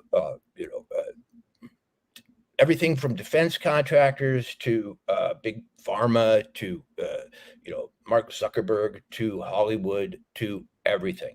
They are able to pull from intelligence. They're able to pull from the most powerful and highest echelons of every major institutional player in our society. And they've got them all on the same page pretty much. And they've got that 80% of GDP in terms of their, voters out there in Tyson Corner and Santa Monica and those places. Okay. They're a new kind of party in America because they are what the old Republicans were accused of being, back when the Republicans were sort of, I don't know, people from GM and, big industrialists. George Romney, right? George Romney and so on. But they also, their mythology, their mythos, and their self-image comes from the civil rights movement. So we've got now to choke down the spectacle of people who have untold fortunes and private jet fleets and entertainers of billionaire status themselves at their beck and call, who are also portraying themselves as leading a civil rights uprising. And it's they can't reconcile it, which is why they're always, Bernie, then Pritzker, and so on. Like, there's no way to make it gel in terms of appearances. They no longer have to, because they also have the controls of a mind or opinion management system that is so powerful that it will push through all those fractures and all those conflicts and contradictions, and it's rampant. And the real question this year is, will that thing, whatever that thing is, and you could call it a one-party state, be sort of traditional, or will that thing win versus this amalgam of things that is the Republican Party, but which looks like, the Republican convention is like a county fair compared to this. Like, I want to tell you people, Mike Lindell is actually a genuinely big deal at the Republican convention. Right. They've got Mike Lindell and they've got Tim Cook. Okay. Right. Yeah, exactly. So there's no comparison. And this is why Donald Trump didn't even have half the money that Hillary Clinton did in 2016 and won the election, because the transformation, the old Republican Party was, it was a heavily sort of defense, a lot of defense contractors, a lot of oil and gas money, a a lot of Wall Street corporate interests. Policy-wise, they were almost universally just in favor of more and more deregulation. And the problem for the party was, how do we sell this to people who will actually vote for us, right? So they came up with, pride, right? They criticized the Democratic Party for being down in the military, for not being tough enough. It was all kinds of things, but they had a problem with a natural voter base. The script has been flipped now. Now the Democrats are a wealthy party. They have all the institutional mechanisms, basically, as you say, at their hand. They can call up CAA and say, who do you need tonight, right, to speak. But voter-wise, they may have 80% of the wealth, but the voter count is, Donald Trump's one power base is numbers of people. They're still out there. There are an awful lot of people who are just voting no, who are rejecting this new vision of uniparty politics, and for whom Donald Trump is kind of incidental. I think he has a lot of ardent fans, but there's something else going on that side, but it doesn't have to do with money or institutional power in the same way that it does over here. Does that sound right? I mean, it has to do with people wanting secure middle class and better status in America. That's what it has to do with. And it also has to do with people who feel culturally condescended to and are just kind of, the Dukes of Hazzard, like, fuck you, Right, exactly. And this year, the Democrats, they want everything. They want total control because they think that they deserve it. So they want the dirtbags this year too. And Tim Walz is on dirtbag hunting duty. And, And the reason why the civil rights thing, I think, has returned to becoming the paradigmatic story for the Democratic Party is because it's ultimately, for them, it's a triumph that goes back to an era when federal power had to be exercised to civilize a part of the country that had gotten out of control, right? And that's part of the legend of this new form of the Democratic Party. We need a stronger government to regulate those parts of our country that are a threat to the well-being of democracy, right? And that's what they're. By the way, Kamala is they're giving her introductory thing, so she's about to come on. But you can keep talking. This is. But they also need it for another reason. They need it for propaganda reasons, because what they want to do is introduce all these thought crime codes, which they can use against their opposition. And by portraying this as a human rights struggle, they can turn the other side into, white supremacists, anti-immigrants, know-nothings, and other forms of domestic terrorists. Exactly. All right, let's see what she has to say. Here is the presumptive president of Joy. And in 2020, she made history as the first woman to be elected vice president of the United States. She cast the tie-breaking vote to deliver urgent relief to the American people during the pandemic. She beat Big Pharma to lower prescription drug costs and capped the cost of insulin. And yet they made more money than they had in their entire reproductive rights after Roe v. Wade was overturned.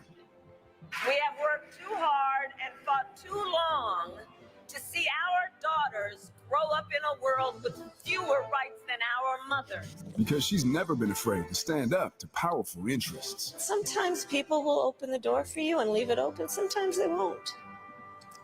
And then you need to kick that door down. Excuse my language.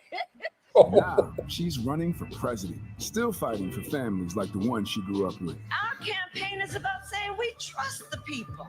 We're saying we just want fairness. We want dignity for all people. And we are a work in progress. We haven't yet quite reached all of those ideals, but we will die trying because we love our country. We believe in our country. We're not falling for these folks who are trying to divide us, trying to pull us apart.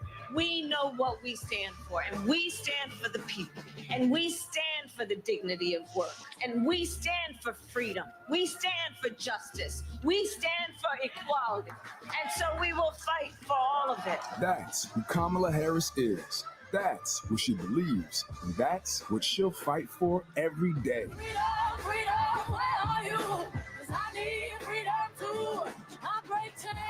Civil rights.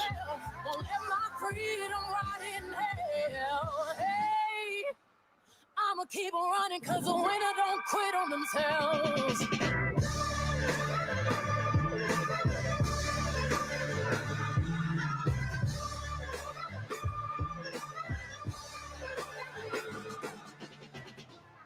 It's Please almost like welcome the Democratic nominee for president, Vice President of the United States of America, Kamala Harris.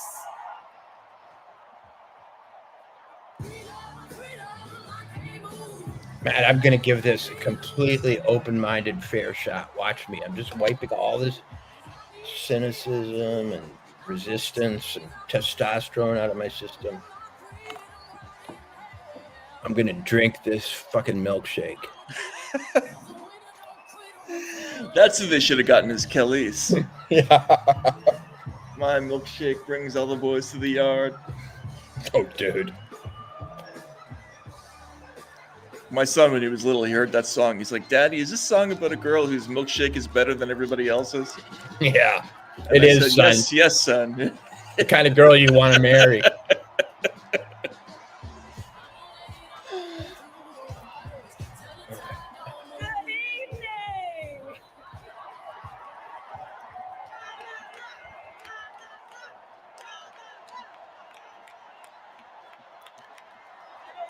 This is a person the country didn't even give a shit about like 8 minutes ago. It's amazing. Yeah, go ahead. The mighty Wurlitzer. The mighty Wurlitzer. You know, if that reference makes... Okay. Wow.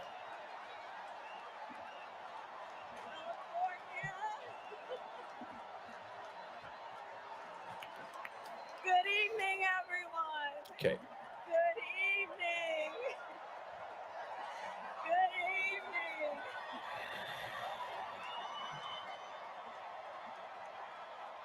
Oh my goodness. Good evening, everyone. Good evening. Good evening. Thank you. Thank you. I'm sorry. I'll be nice. Trump never does that thing either, you know. What? Where they just hold their chest. There's a lot of this. When he's verklempt? Yeah. Being verklempt thing? No, Yeah. he doesn't do that. He does the Mussolini thing, though. Thank you. Yeah. Thank you. Thank you. Thank you, everyone. Thank you. A Star is Born. Thank you. Thank you. Thank you all. People are crying, man. See, in the 50s, they made bitter satires about the ability to make people cry about somebody they hardly knew of a week before. Okay. Thank you all. Did they? Okay. Oh, yeah. I mean, the American capacity, you know, because, Thank you. Thank you. Please. Thank you. Please. I mean, Thank this is you a mass so very psychology phenomenon that we're seeing. Thank you, everyone. Thank you, everyone. Thank you. Thank you. Okay, Shut the let's fuck get up. to business. All right. Let's get to business. All right. Let's do it. You're right. So let me start by thanking my most incredible husband, Doug, for being an incredible partner to me, an incredible father to Cole and Ella, and happy anniversary, Dougie. I love you so very much. To our President Joe Biden. You couldn't be here tonight. When I think about the path that we have traveled together, Joe, I am filled with gratitude. Your record is extraordinary, as history will show, and your character is inspiring. And Doug and I love you and Jill and are forever thankful to you both. And your body's beginning to smell. And to Coach Tim Walz. Ugh. This thing, namaste, namaste. To be an incredible vice president. Ugh. And to the delegates and everyone who has put your faith in our campaign, your support is humbling. So, America, the path that led me here in recent weeks was no doubt unexpected. But I'm no stranger to unlikely journeys. So, my mother, We don't care about you. We want to know. Kamala Harris, had one of her own. And I miss her every day. This is get to know me. Right now. Get to know me. And I know she's looking down, smiling. Yeah. I know that. So my mother was 19 when she crossed the world alone, traveling from India to California with an unshakable dream to be the scientist who would cure breast cancer. When she finished school, she was supposed to return home to a traditional arranged marriage. But as fate would have it, she met my father, Donald Harris, a student from Jamaica. They fell in love and got married, and that act of self-determination made my sister Maya and me. Growing up, we moved a lot. I will always remember that big Mayflower truck packed with all our belongings, ready to go to Illinois, to Wisconsin. All the swing states, we've lived in all of them. Wherever our parents' jobs took us. My early memories of our parents together are very joyful ones. I bet. A home filled with laughter and music, Aretha, Coltrane, and Miles. At the park, my mother would say, "Stay close." But my father would say, as he smiled, "Run, Kamala, run. Don't be afraid. Don't let anything stop you." Is she talking about at the park? Yeah. From my earliest years, he taught me to be fearless. But the harmony between my parents did not last. When I was in elementary school, they split up. And it was mostly my mother who raised us. Before she could finally afford to buy a home, she rented a small apartment in the East Bay. In the Bay, you either live in the hills or the flatlands. We lived in the flats. Yeah, baby. A beautiful working class neighborhood of firefighters, nurses, and construction workers, all who tended their lawns with pride.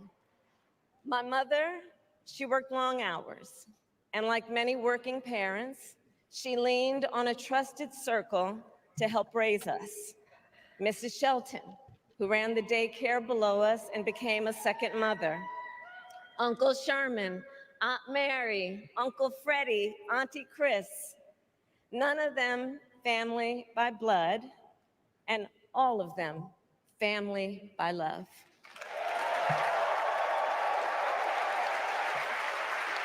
Family who taught us how to make gumbo, how to play chess, and sometimes even let us win. Family who loved us, believed in us, and told us we could be anything and do anything. They instilled in us the values they personified: community, faith, and the importance of treating others as you would want to be treated, with kindness, respect, and compassion. My mother was a brilliant, 5-foot-tall brown woman with an accent. And as the eldest child, I saw how the world would sometimes treat her. But my mother never lost her cool.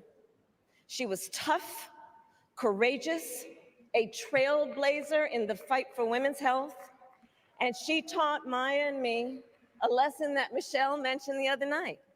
She taught us to never complain about injustice, but do something about it.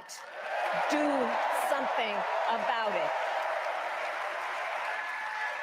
That was my mother. So they're just going to skip the whole how she got to be the nominee thing. And she This was the part where Donald Trump was talking about, like, and I turned and the bullet went here, man, and my so much blood. And that is Right. a direct quote. This is the softening up Direct stage. quote. I grew up immersed in the ideals of the civil rights movement. My parents had met at a civil rights gathering, and they made sure that we learned about civil rights leaders, including the lawyers like Thurgood Marshall and Constance Baker Motley, those who battled in the courtroom to make real the promise of America. So at a young age, I decided I wanted to do that work. I wanted to be a lawyer. And when it came time to choose the type of law I would pursue, I reflected on a pivotal moment in my life. You see, when I was in high school, I started to notice something about my best friend, Wanda. She was sad at school, and there were times she didn't want to go home. So one day I asked if everything was all right, and she confided in me that she was being sexually abused by her stepfather. And I immediately told her she had to come stay with us, and she did. This is one of the reasons I became a prosecutor, to protect people like Wanda, because I believe everyone has a right to safety, to dignity, and to justice.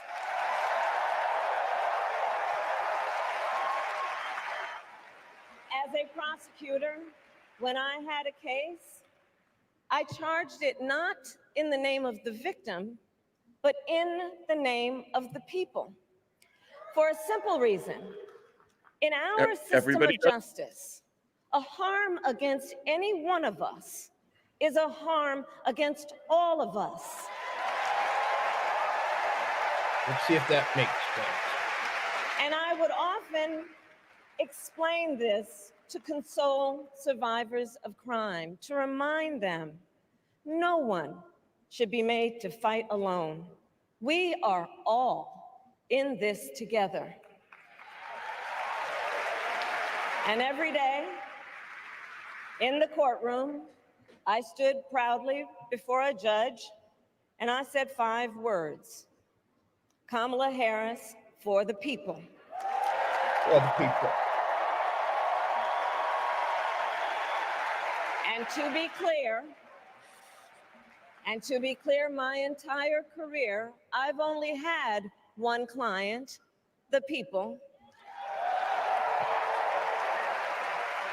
And so, on behalf of the people, on behalf of every American, regardless of party, race, gender, or the language your grandmother speaks, on behalf of my mother and everyone who has ever set out on their own unlikely journey, on behalf of Americans like the people I grew up with, people who work hard, chase their dreams, and look out for one another, on behalf of everyone whose story could only be written in the greatest nation on earth, I accept your nomination to be President of the United States of America.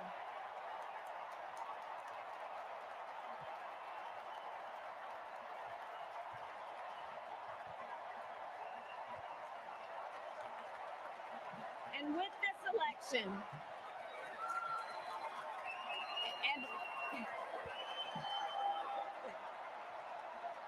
and with this election, our nation with this election has a precious, fleeting opportunity to move past the bitterness, cynicism, and divisive battles of the past, a chance to chart a new way forward. Not as members of any one party or faction, but as Americans. Right. And let me say, I know there are people of various political views watching tonight, and I want you to know, I promise to be a president for all Americans. You can always trust me to put country above party and self, to hold sacred America's fundamental principles, from the rule of law to free and fair elections to the peaceful transfer of power. Okay. Yeah, she didn't get into the Bill of Rights that much there. I will be a president who unites us around our highest aspirations, a president who leads and listens, who is realistic, practical, and has common sense, and always fights for the American people. From the courthouse Unless they want to to the vote. White House, that has been my life's work. Wow. Have you ever heard somebody describe As a how young awesome they are in courtroom quite these prosecutor in Oakland, expansive California, terms? I mean, I stood up. I mean, for Trump does women it, but and children he does it Does with a he- little more no, wit. come on. predators who abuse them. does he tell you how As awesome Attorney he General is? of California, I took on the big banks. You didn't. You gave. $20 billion for middle-class families who faced foreclosure and helped pass a homeowner bill of rights, one of the first of That its was a kind in the liability nation. exemption deal.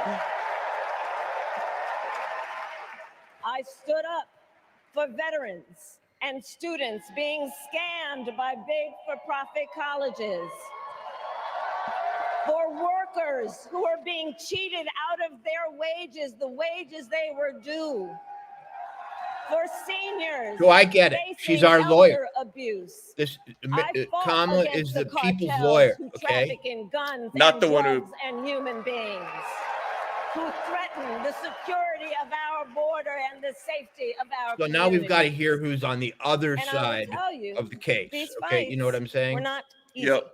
She And neither represents were us. the elections that put me in those offices. We're awesome. We were underestimated at practically every turn. Right. You weren't estimated at all. You were never a gave up. candidate. Let's hear who the Because adversary is. future That's what I want to know. always worth fighting for.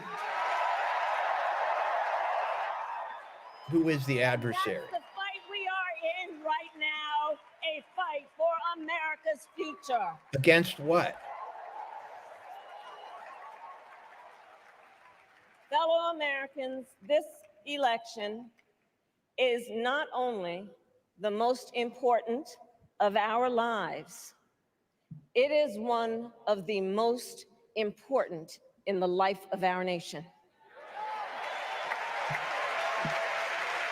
In many ways, Donald Trump is an unserious man. But the consequences of putting People versus Donald Trump. back in the White House are extremely serious. Consider not only the chaos and calamity when he was in office, but also the gravity of what has happened since he lost the last election. Donald Trump tried to throw away your votes. When he failed, he sent an armed mob to the United States Capitol where they They weren't assaulted armed. law enforcement That's officers. simply false. When politicians in his own party begged him to call off the mob and send help. He did the opposite. He fanned the flames. And now, for an entirely different set of crimes, he was found guilty of fraud by a jury of everyday Americans and separately found liable for committing sexual abuse. And consider what he intends to do if we give him power again. So they're definitely going to put him in jail. His explicit intent. This is her summation of the case against Donald Trump who assaulted those law enforcement officers at the Capitol. His explicit intent to jail journalists, political opponents, and anyone he sees as the enemy. She just made that up, right? His explicit intent to deploy our active Has he duty jailed military journalists, or did he ever say he was own going to, or citizens. try to? I mean, Consider. he's threatened. He's called them the lying fake news media. Did he threaten to jail them? I mean, Assange is the only one. After the United States Supreme Court just ruled that he would be immune from criminal prosecution. Okay. Just imagine Donald Trump with no guardrails. Guardrails. And how Here we go. he would use the immense powers of the presidency of the United States. To do what? Jail his Not opponent? to improve your life, not to strengthen our national security, but to serve the only client he has ever had, himself.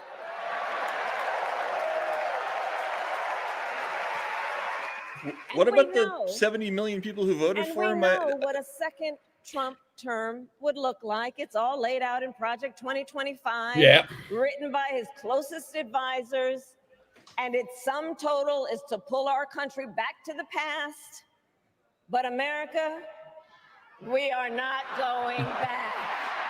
We are not going back. We are not going back. We are not going back to when Donald Trump tried to cut Social Security and Medicare. We are not going back to when he tried to get rid of the Affordable Care Act, when insurance companies could deny people with pre-existing conditions. We are not going to let him eliminate the Department of Education that funds our public schools.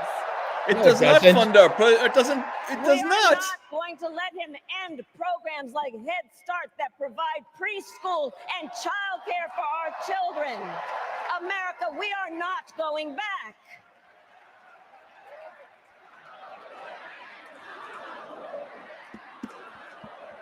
That's just a flat out untruth.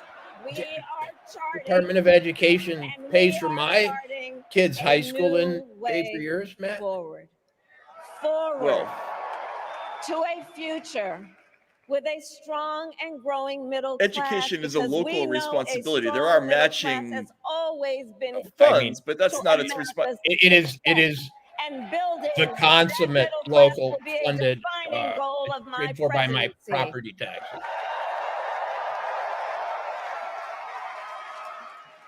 And I'll tell you, this is personal for me. Right. The middle class is where I come from. My mother kept a strict budget. We lived within our means, yet we wanted for little. And she expected us to make the most of the opportunities that were available to us and to be grateful for them. Because as she taught us, opportunity is not available to everyone. That's why we will create what I call an opportunity economy where everyone has the chance to compete and a chance to succeed. Whether you live in a rural area, small town, or big city. And as president, I will bring together labor and workers and small business owners and entrepreneurs and American companies to create jobs, to grow our economy, and to lower the cost of everyday needs like healthcare and housing and groceries. We will provide access to capital for small business owners and entrepreneurs and founders. This is straight out of that George Lakoff column I was talking about, Whose Freedom, from 2006. And protect Social Security and Medicare. Access. Now compare that to Donald Trump, because I think everyone here knows he doesn't actually fight for the middle class. He doesn't actually fight for the middle class. Instead, he fights for himself and his billionaire friends. That's right. And he will give them another round of tax breaks that will add up to $5 trillion to the national debt. She's been tossing out tax break proposals like Halloween candy for weeks. A national sales tax, call it a Trump tax, that would raise prices on middle-class families by almost $4,000 a year. What?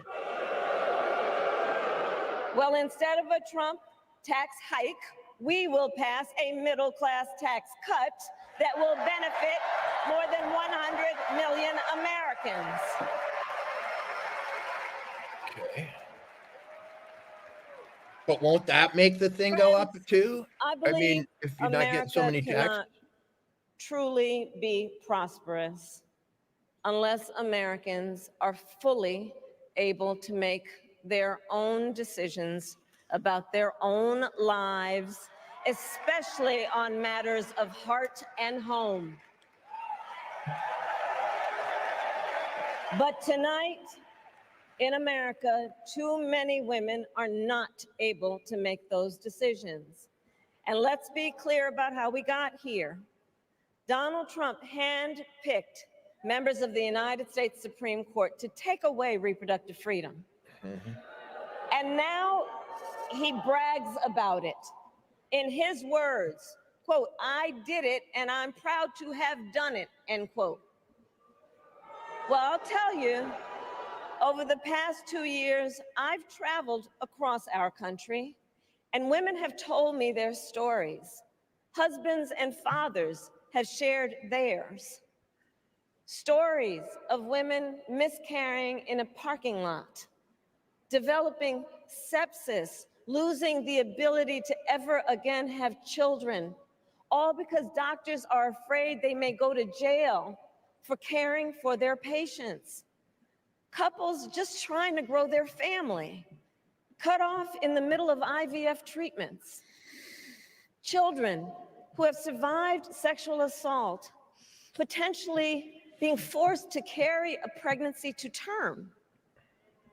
This is what's happening in our country because of Donald Trump. And understand, he is not done. As a part of his agenda, he and his allies would limit access to birth control, ban medication abortion, and enact a nationwide abortion ban with or without Congress. And get this. He's not said that. Get this. He plans to create a national anti-abortion coordinator and force states to report on women's miscarriages and abortions. They're going to have to report miscarriages?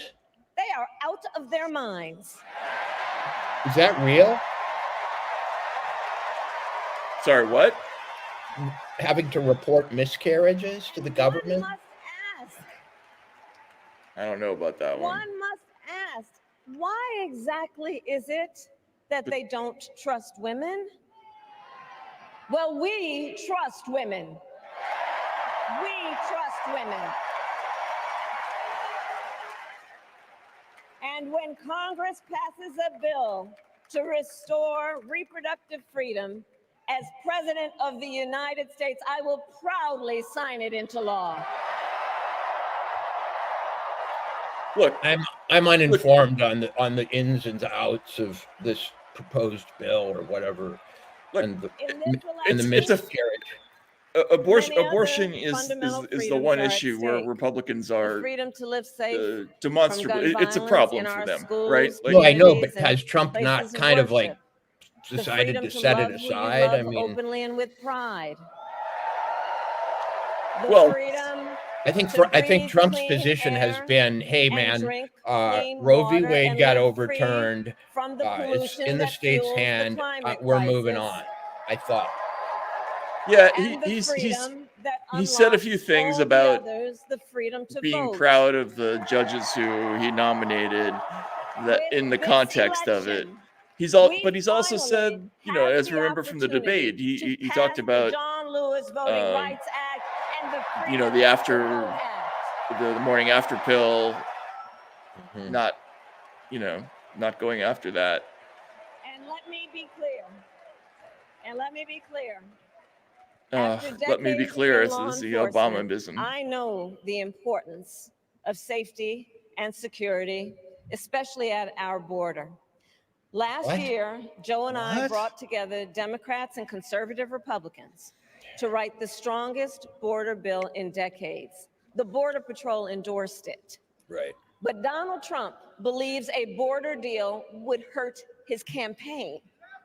So he ordered his allies in Congress to kill the deal. Well, I refuse to play politics with our security, and here is my pledge to you.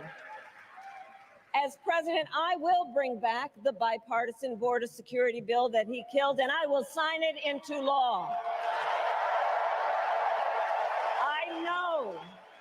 I know we can live up to our proud heritage as a nation of immigrants and reform our broken immigration system. We can create. So Trump's at the border right now, as I and recall. secure our border. His counter-programming of all this that we're not seeing, of course, is to be down there. And America, we must also be steadfast in advancing our security and values abroad. As Vice President, I have confronted threats to our security, negotiated with foreign leaders, strengthened our alliances, and engaged with our brave troops overseas.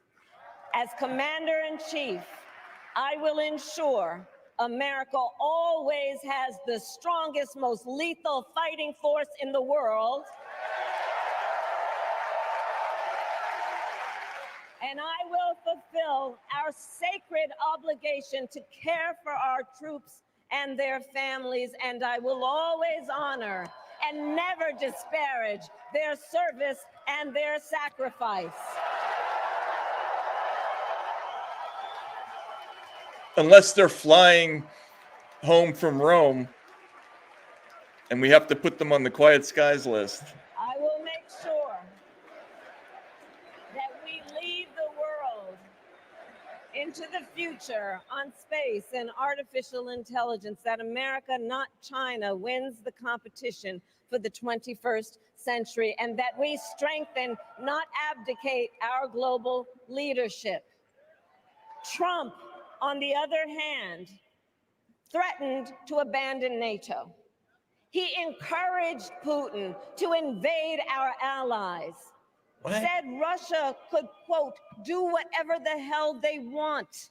5 days before Russia attacked Ukraine, I met with President Zelensky to warn him about Russia's plan to invade. Trump caused that. I helped mobilize a global response, over 50 countries, to defend against Putin's aggression. That Trump green-lighted. And as president, I will stand strong with Ukraine and our NATO allies. But Ukraine is not your NATO ally. Well, plus, probably our future With NATO ally. respect to the war in Gaza, Yeah. President Biden and I are working around the clock, because No, now you aren't. You're is standing the there. time to get a hostage deal and a ceasefire deal done.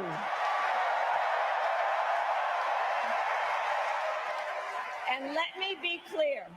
Ugh. And let me be clear. Do we really need to use? I will always stand up for Israel's right to defend itself, and I will always ensure Israel has the ability to defend itself, because the people of Israel must never again face the horror that a terrorist organization called Hamas caused on October 7, including unspeakable sexual violence and the massacre of young people at a music festival.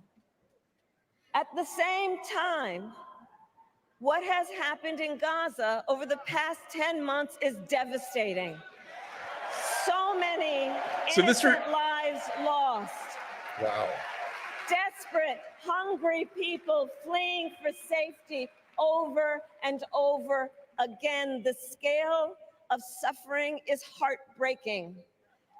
President Biden How is and that I are happening? working to end this war such that Israel is secure, the hostages are released, the suffering in Gaza ends, and the Palestinian people can realize their right to dignity, security, freedom, and self-determination.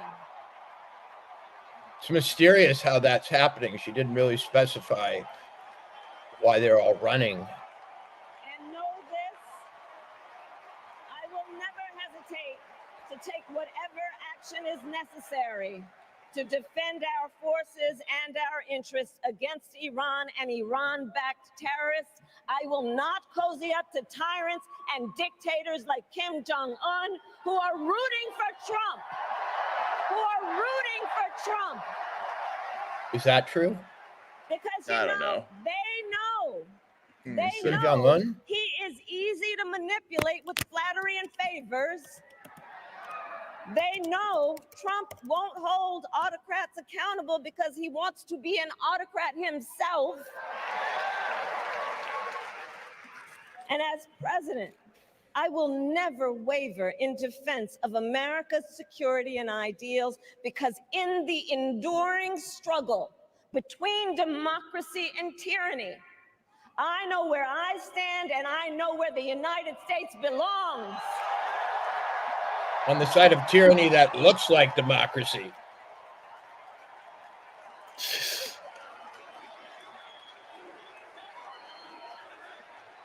This is just all things to all people, isn't it? Well, no, I think it's a significant, for them, a right-wing, it's a move to the right for them. I love our country with all Yeah. my heart. But you see, it's total bullshit. Everywhere I go, and they don't understand it because she's Everywhere doing I it, go, right? in So it's got to be everyone I part of the meet, civil rights struggle. I see a nation that is ready to move forward, ready for the next step in the incredible journey that is America. I see an America where we hold fast to the fearless belief that built our nation and inspired the world. That here, in this country, anything is possible. That nothing is out of reach. An America where we care for one another, look out for one another, and recognize that we have so much more in common than what separates us. That none of us has to fail for all of us to succeed. None of us has to fail? There is strength. No. You know, our opponents in this race are out there every day denigrating America. Really? Talking about how terrible everything is. Why does he keep playing that Lee my Greenwood mother song? had another lesson she used to teach. Never let anyone tell you who you are. You show them who you are. America, let us show each other and the world who we are. So she just and what completely we skipped over stand what her for. conception of the American Freedom, idea is. Opportunity, compassion, dignity. No one has to fairness, fail and for endless anybody to succeed in here. possibilities.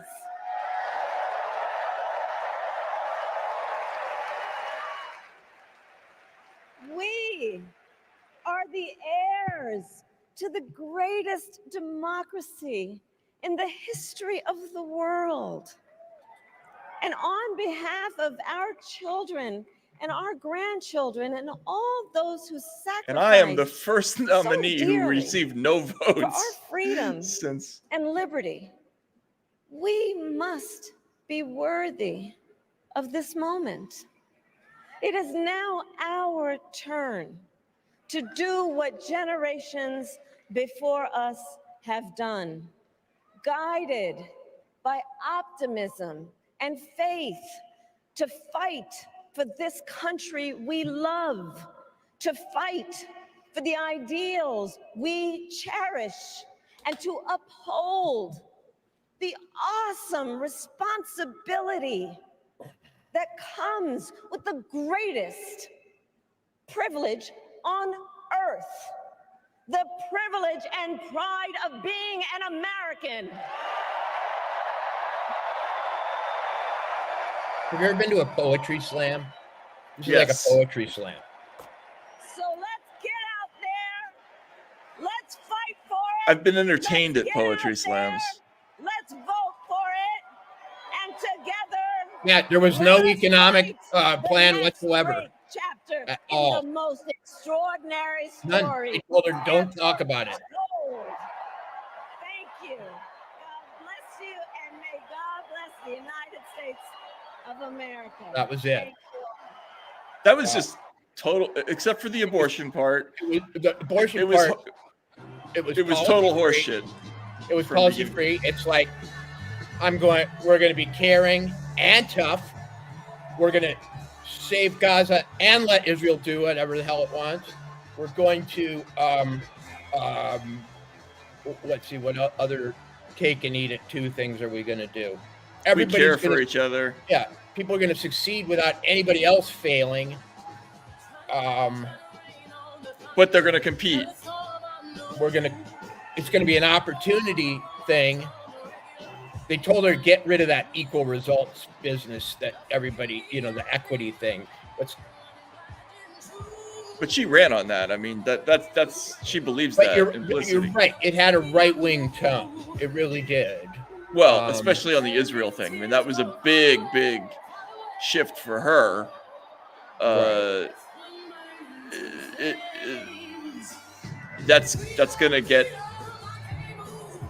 That's going to be much remarked upon. But what? Oh, and wait. Look at Tim. Look at clown Tim. Emmett Kelly. Wow. I mean, wow. Look.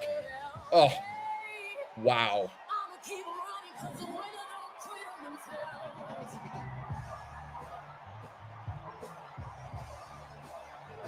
Freedom, baby. Well, that was vibes. That was vibes over everything else. I mean, that was the perpetual motion machine. You can have everything. You can have that. You can have this.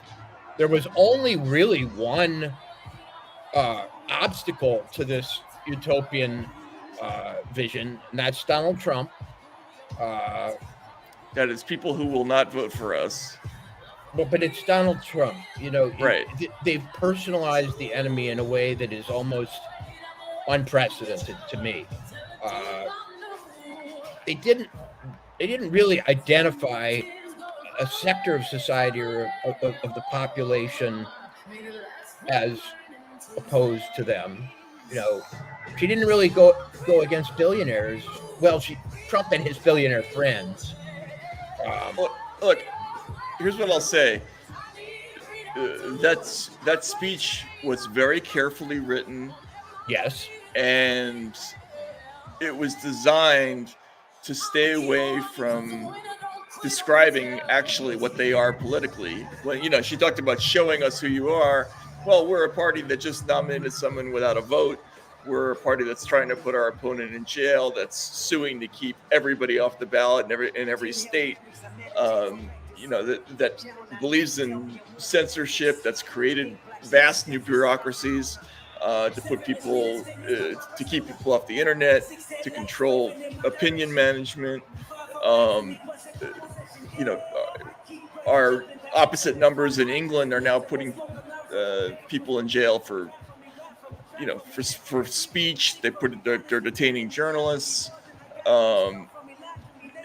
They're hiding who they are, and then that's without even getting into the economic side of it. Where there's all kinds of zany ideas that they didn't even bring up. So they didn't show any of that.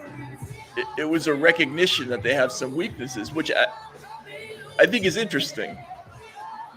And on the border, I like how they talk about the border as though the problem is with some line, or the problem is with some geographic demarcation that is broken. Not a lot of people, millions, coming rather unchecked into the country, distorting labor markets, leading to all sorts of demand on resources. There's this thing called the border, and it's just not set up right. And we can have our cake and eat it too on that. Like, everybody can become an American, but we can also, have a more orderly something. Look, I'll say she didn't ask for a single sacrifice, okay? This was complete Santa Claus. There wasn't one thing that she asked of people. She didn't say, you're going to have to do this, you're going to have to do that, you're going to have to be patient. What it was everything is possible. The laws of gravity can be completely broken, but there is a problem, and that's Donald Trump. We get him out of the way, and infinite free energy is available. And I, as a prosecutor, will do that. And I thought that it was interesting because that first part was all about her as a prosecutor, and how she grew up, saw a friend who's being sexually abused or something, and they made explicit that they are putting this guy in Dutch. The thing that they don't usually want to admit, which is that they are kind of behind the prosecution of Donald Trump, is now they spiritually something that they're proud of. They won't admit to it in a legal sense. No, we don't actually call up the prosecutor or judge or whatever. We don't develop the case in our offices. But that guy needs to go, not just in an election, but in some sort of semi-criminal punishment. But they didn't even make any extravagant progressive promises, right? They didn't promise Medicare for everybody. They didn't. I think this whole communist thing has gotten to them. You know what I mean? I actually think that in some ways, what seemed excessive and rhetorically overripe, Kamala the communist, actually they identified as a real vulnerability. And so she's, at least as tough as and patriotic and known as Mitt Romney or something. It was a Republican with civil rights sensitivities and abortion on their mind.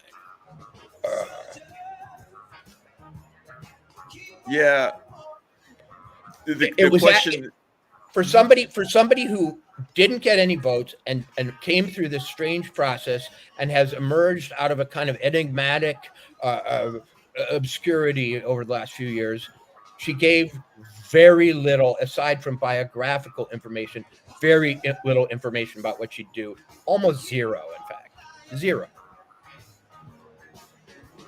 Yeah, she didn't talk about housing. She didn't talk about, they'll make jobs, but, how? They didn't say, No, look, I mean, the difference in that performance and how she was in the stump was that on the stump, she revealed who she was, and she was trying to sell her own vision of things, and it was not good, right? Like she both personally and policy wise, it didn't go over. It was I'm awesome. Donald Yeah. Trump's evil. Everything is possible. For some mysterious reason, it's been difficult because of Donald Trump even existing, even though we've been in the White House and had the Senate. But here comes everything.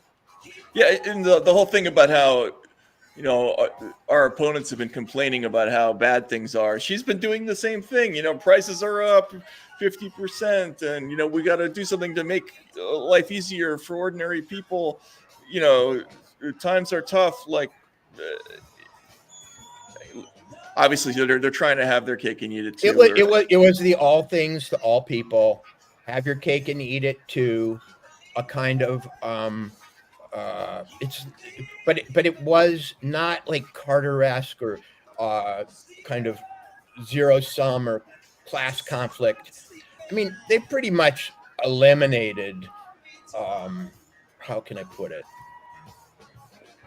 Except for a rhetorical fidelity to it, any real concern about working class in America.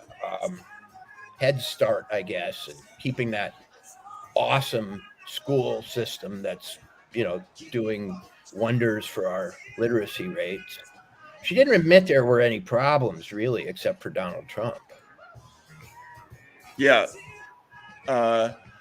Someone's saying please mute the music. That's Stevie Wonder. It's higher ground. I think it's a great song, and what they're really saying. But I think it's important to listen to the music that candidates play because they're always trying to say something. Unless they're complete morons like Joe. Or else they play a song like Donald Trump did after he got, I'll never forget it, nominated in 2016. You can't always get what you want. With choirs of angels and this like weird, surreal, orchestral track and this lyric that actually was the opposite of what politicians usually say, which is you can get everything you want. Yeah. No, that was... a lot of people had questions about that on the trail when he started doing that. Yeah, but I thought it worked. Okay, sure. Let's see. The comments have stopped for me. Let's see. Oh, I think people should pay tax on tips. Is there any?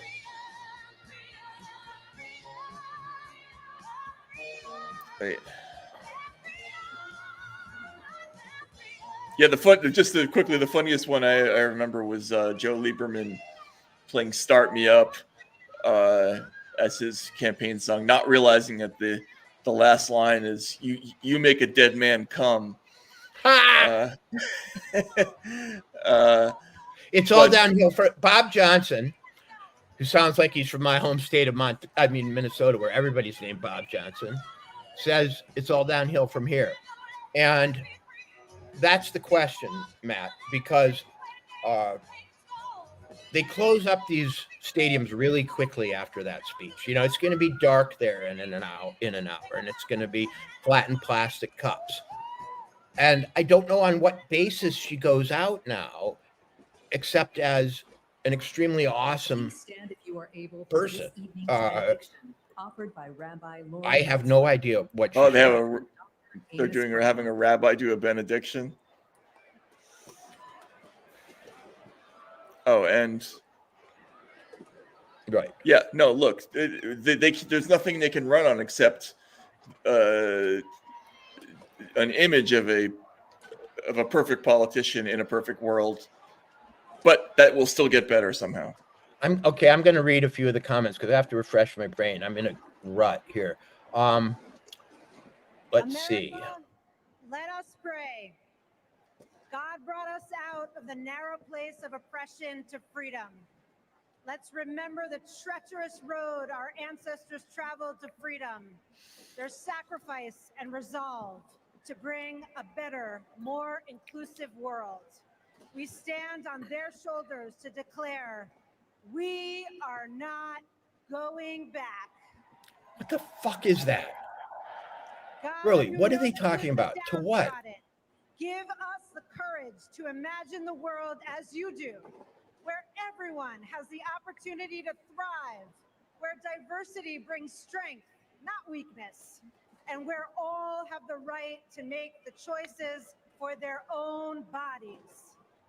God of strength, guard Vice President Harris and Governor Walz with your sheltering presence as they carry on with courage and conviction to build It's an interesting prayer tone where you're basically telling God what to do. shine a light on Right. them so that they may continue to pursue justice, equity, and reproductive freedom. An America free from Justice, gun equity, and free reproductive There's nothing freedom. God wants more for people than reproductive freedom. with less vitriol and more joy. Well, Not afraid to face its More joy. past, to grow a brighter future where every I mean, joy's child cool, but can more look of to it's their better, leaders right? And see themselves and know that I guess. someday But they're they talking to a too different can God be now. This is one who's a modern God. see the This is a God they humanity. almost look down on because he hasn't quite delivered what Let's make history. they've required of him. He'll be different. As we close this convention, we ask that the Creator bestow blessings on Vice President Harris and Governor Walz, and upon the bright future they will bring to the people of America. A future where our nation lives its motto of e pluribus unum, bringing together in civility and dignity the diversity that has built this great nation. E pluribus unum, one nation that embraces us all, every race, creed, or color, regardless of sexual orientation, gender, or gender expression, rich and poor, old and young, urban and rural. A future, oh God, for every American, where the humanity of all persons will be affirmed and celebrated, where every American has the opportunity and freedom to pursue those inalienable rights of life Fox is giving kudos to the speech. and the pursuit of happiness. I wonder what those kudos are. I don't know. I'll have to see. Where we set aside our rancor. I mean, it's Brett Baer saying, you know, it was a powerful summation of the case against Donald Trump, a resume, you know, description of her wonderful career. It brought home who she really is, where she came from. This is a journey. Okay, this person, Democrats, all they know is history of oppression. And this is my essential critique of the entire endeavor right now on the Democratic side. They are acting like we are in the midst of a civil rights struggle. An unfinished civil rights struggle, which could easily fall apart and cause us to, you know, careen back into, I don't know, slavery, you know, women, right, lack of suffrage, Handmaid's Tales, women's situation. As we close, and I want to thank each and every one of it is you a- for bringing your energy and your enthusiasm to the convention that will and carry us through. And this civil rights theme and the tone of it, the cadences of it, the broadness of it is what they use to dissolve all the specifics, all the policy requirements, all practical things in the civil rights energy that they are trying to channel. All contradictions are resolved. You know, it's sort of like in the Network movie, the speech about money where Ned Beatty goes up, you know, everything comes down to money. Everything comes down to this long battle for, I don't know, freedom and respect and so on. And I just don't think America sees its predicament as inadequate civil rights for. Well, of course not. Of course not. Groups.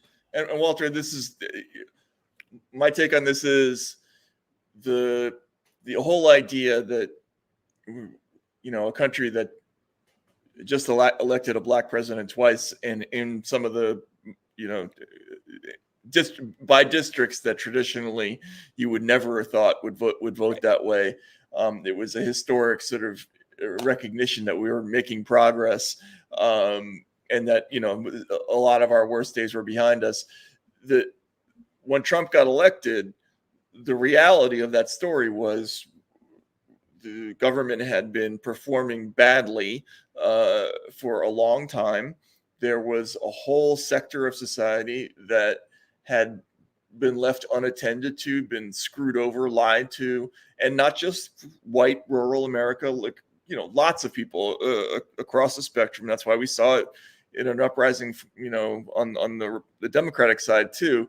And this was papered over, this kind of populist revolt, which is happening all over the world. But the sources of that populist revolt, deindustrialization, right? Yes. The export of the manufacturing economy, right? The export of the manufacturing economy, the sort of stratification of societies such that mobility had decreased, the failure for wages to grow, and the certainly to grow in proportion to prices, the financialization, what they call the start of a deaths of despair cycle, which was actually making the life expectancy for men, particularly in large parts of the country, go down because of alcoholism, drug abuse, suicide, and hopelessness. See, there is the thing that they are really pretending isn't happening,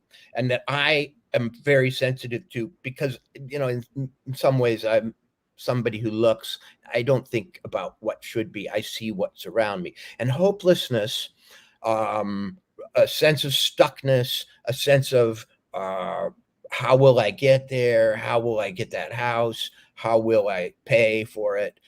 That is where we're at.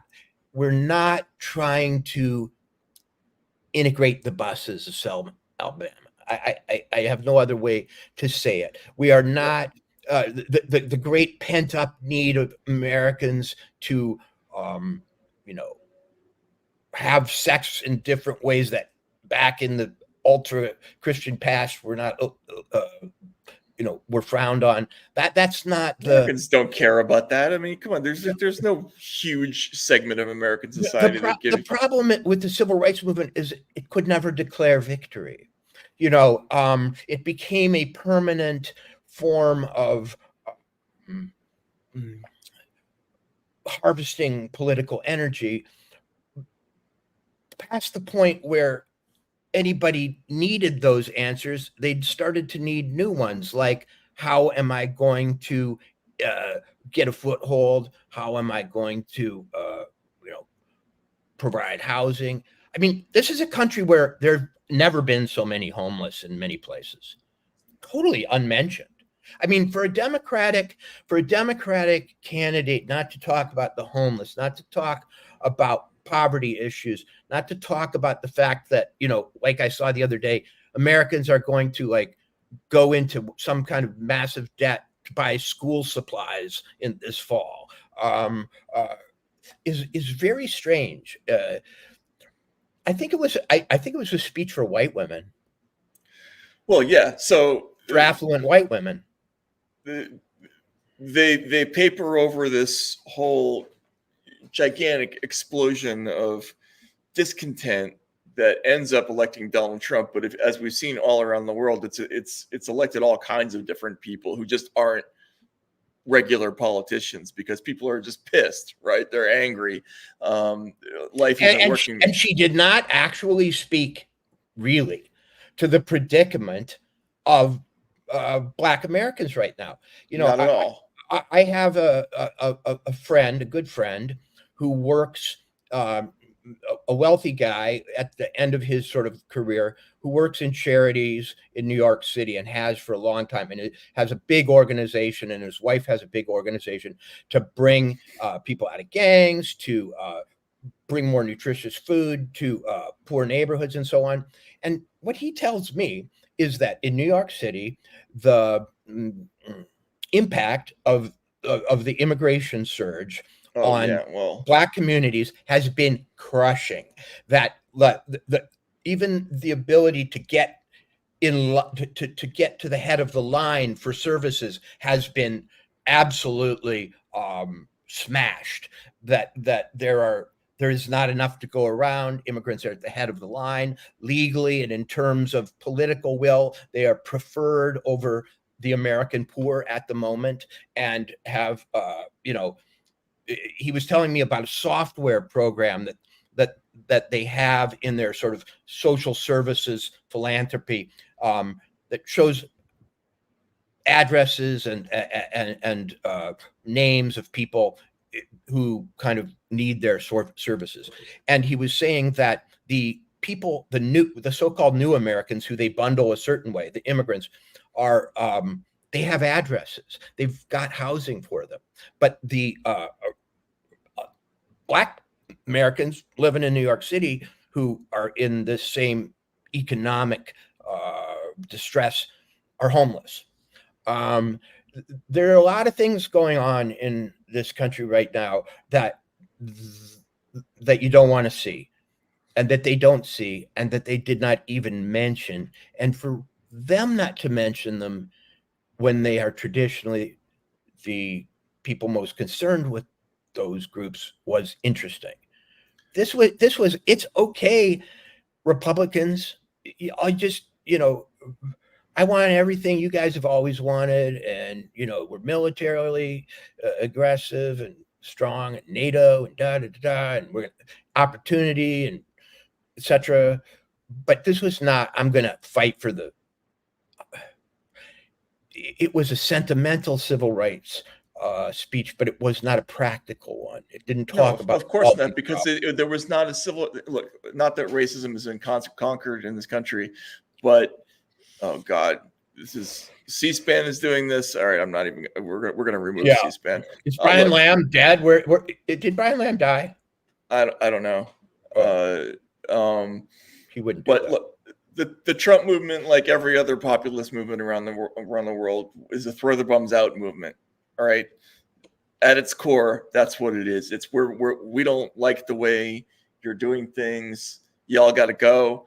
We need something new.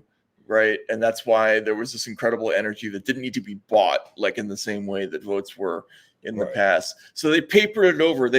Rather than admit to the problem, which they specifically did not do after 2016, they created a new legend. Trump was a Russian agent first, then he was a white supremacist, then it was a revanchist movement to take us all deeply back into the past, as opposed to throwing the bums out, which is what it really was, right?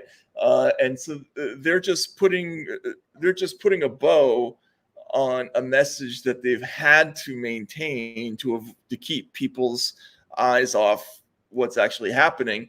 In the process of selling that message, they have scared a lot of people into believing that there is this, this racist movement. They've reinterpreted economic distress as cultural hostility. Okay, has there ever been? If we study populism or pseudo or proto-populism through history, is it never not an economic phenomena in which groups which formerly felt a sense of participation and rootedness or investiture started to feel disenfranchised, started to feel that corrupt elites had locked them out? I mean, they want to reinterpret the populist movement as some kind of pushback against civil rights rather than legitimate economic and economic always has other dimensions, some cultural frustration on the part of people who are seeing their prospects go down the drain or have already seen them go down the drain, and are looking for an answer that was not provided by the welfare state. See, populism in a way is a tribute to, when it gets to this point, it's a tribute to the failure of the welfare state. If people still thought they could get these things addressed through, bureaucratic, social architecture, they would, but they want something back. Like, the problem is, a lot of America wants to go back in certain respects. It wants to go back to job security. It wants to go to a kind of economic growth that isn't just in services and DoorDash. It wants to go back to neighborhoods in which your home, your chief asset, first of all, could be acquired, and secondly, would not be threatened by the degradation and decline of the neighborhood. Through, by the way, things like financial fraud schemes, right? I mean, that was a major problem after 2008. Well, and there's another dog that didn't bark, Matt. Aside from the reference to Donald Trump and his billionaire friends, there was no anti-Wall Street. There was no traditional. There actually was no real populist energy to the thing. It was as I say again, it was a civil rights thing. It was a campaign against evil people who would limit stop honoring you, take us back, or hate you. But there was no Main Street versus Wall Street energy to it all. Wall Street wasn't mentioned. How odd for a Democratic speech in a time of anxiety, not to mention the Wall Street and the financiers and the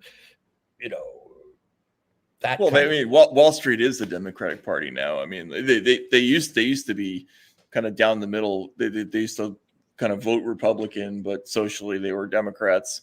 And that was the Bob Rubin model of a Wall Street person. Now they just are Democrats, right? Like, you couldn't get up there and give a speech against the fact that private equity companies are making fortunes on utterly antisocial activity, and that we've encouraged that repeatedly by taking great gobs of their money in the last 8 or 9 election cycles.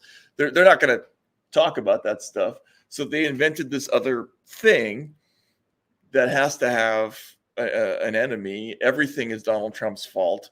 It ignores the reality on the ground, but what's interesting about it is that I think it does hamstring Harris going forward, because there's nothing really she can talk about except Trump, and abortion.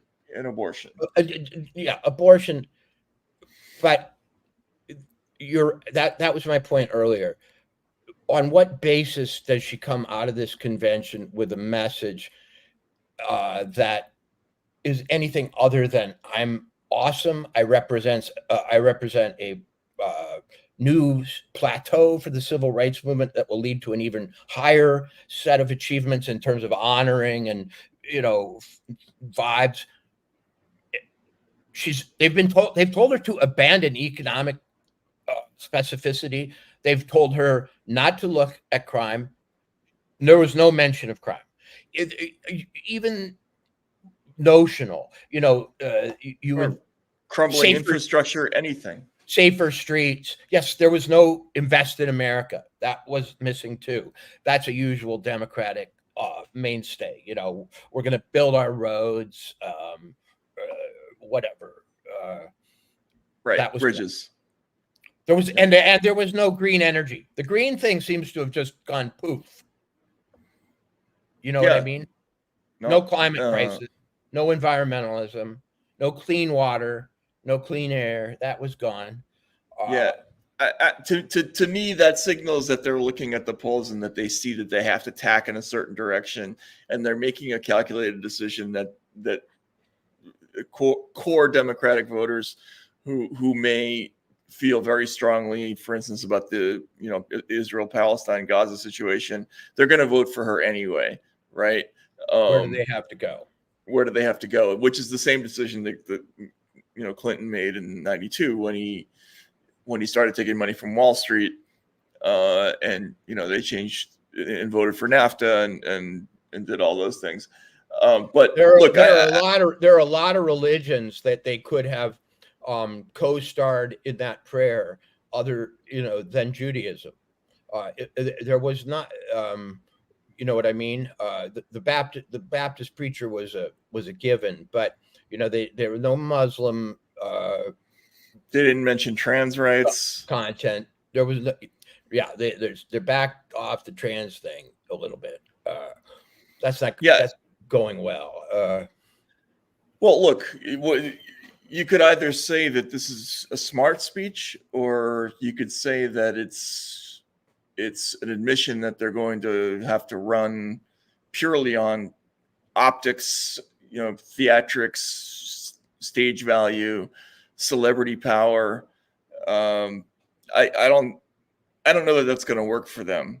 The claim about economic revival that they've been making, pretty steadily for a while.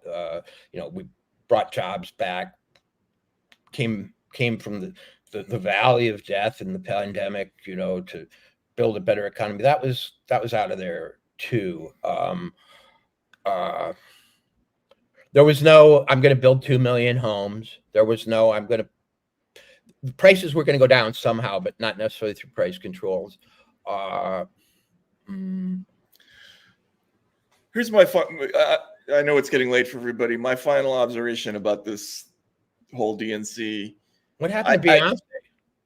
Yeah, what did it? Well, she was singing at some point, right? Like they did use her song, but I mean, she didn't appear singing, but okay. Look, I think we both went into this expecting there to be, a certain level of nuttery, right? With some of the goofier ideas that have made, fodder for satirists and have provided material for comedians like Dave Chappelle and that sort of thing. That was almost entirely absent. What was there was this overweening sort of elitism, a total lack of specificity,